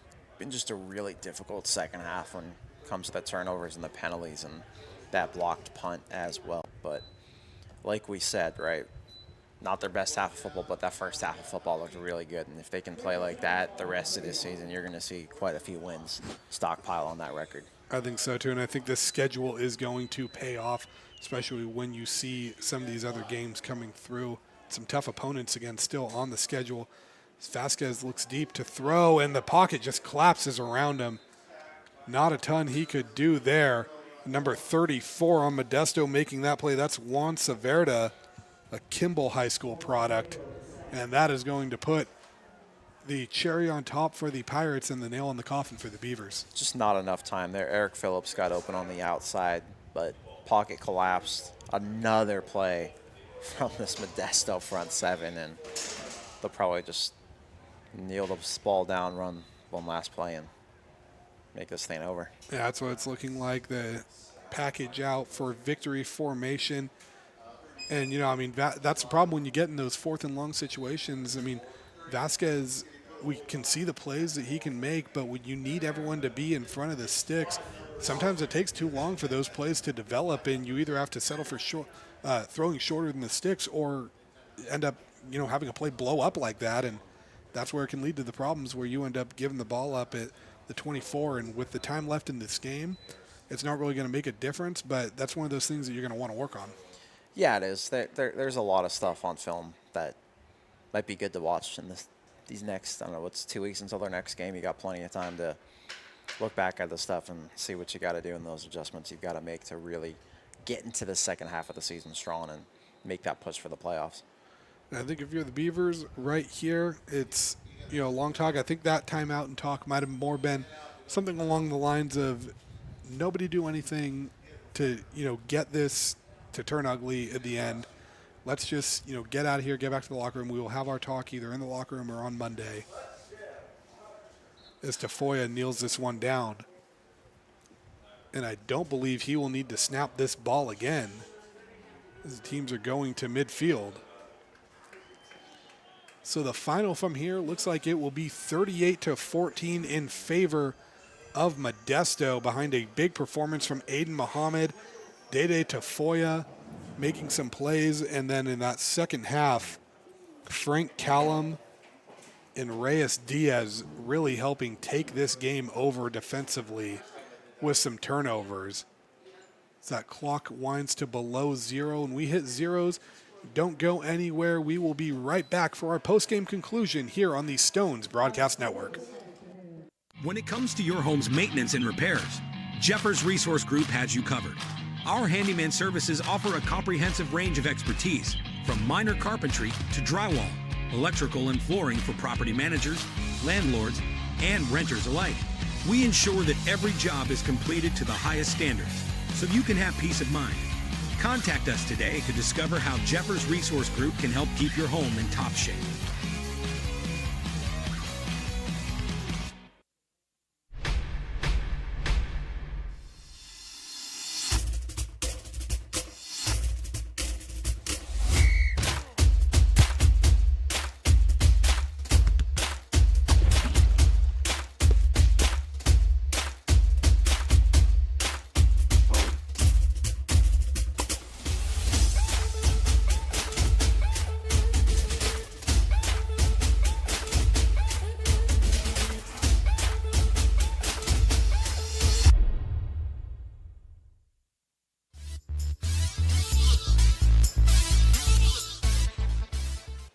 Back on the campus of American River College for the conclusion of this one. Modesto defeats American River 38-14. Beavers drop to 0-5. And Chris, I know when you hear that, it sounds like panic, but also at the same time, it feels like it's not time to hit that panic button yet still. What do you say to this team if you are Coach O, and how do you what's your mindset going into this bye week? You're looking at big picture at this point. We're halfway through this season just about. Yes, you're 0-5, but who you faced plays a large role in outcomes, everything else. You're playing the schedule, and you played 5 teams inside the top 20 in the state, including the number 1 team. 2 of those teams in the top 5, I should say, as well. Big picture, a lot to learn. Found some stuff you like. You found some stuff you really like in this first half, too. Now, how do you approach this bye week, and how do you go into conference play? Because you still got so many goals that you list off before the season that you can accomplish, or you can still make a push for the postseason and everything else. That's your message. Take a few days, regroup, do some self-scout, self-reflection, and then come back and finish this year strong. And I mean, one of the big things that the Beavers have been looking for this season has been some continuity at the quarterback position. I think they've now played 5 or 6 different guys through 5 games, which is not necessarily what you want, especially as you're heading into conference play. But Frank Curry felt like he did what was asked from him in this game. I mean, 7 of 8 in that first half, 45 yards. A couple things got away from him in the second half. A couple of times it was a tip of the cap to the defense. A couple of times maybe a wrong read. But when you're mixing in a new quarterback, that's sometimes to be expected. But what do you feel like he brought to this offense today and maybe helped them find some legs that, even though they didn't show on the scoreboard, felt like was something we hadn't seen from this team in a while? Yeah, you look at the interception total in those post-game stats and be like, it doesn't look like he made great decisions. If you watch this ball game, though, he made a lot of great decisions. And Option plays, everything else, hitting those outside passes, the right plays to make, keeping the ball and extending plays with his feet. I would say he played still a really good ball game. And I know Aiden Muhammad made things difficult on that defense for the Beavers today. But again, even then, kind of some signs of life from that defense. You force that turnover in the second half. You force the goal line turnover right there. I mean, it felt like a game that was tighter than what it showed on the scoreboard. But, I mean, with this talk with the Beavers right now, is this a long talk of like a soul searching? Is this a lashing? Or is this just kind of a, hey, you know, what's going to define the season? Who are we going to be moving forward? I would say it's the last one, right? Who are you going to be going forward? And then just ask your guys, let's do some soul searching. Let's self-reflect. Let's self-scout. And let's hold each other accountable. And let's, most importantly, hold ourselves accountable individually, right? If you can do that, yeah, I think you're going to like what you see these results are going to be like in October and November. And I know the story of this game was the special teams, especially in that third quarter. Modesto, American River used their special teams to get some big plays, but then Modesto, that block punt that resulted in the touchdown, then the pick six right after. Defensive special teams just kind of turned this game on its head. But next time Beavers are out here, it's going to be October 11th. They're hitting the road to play Shasta at Open Conference play, and then they have Butte at home.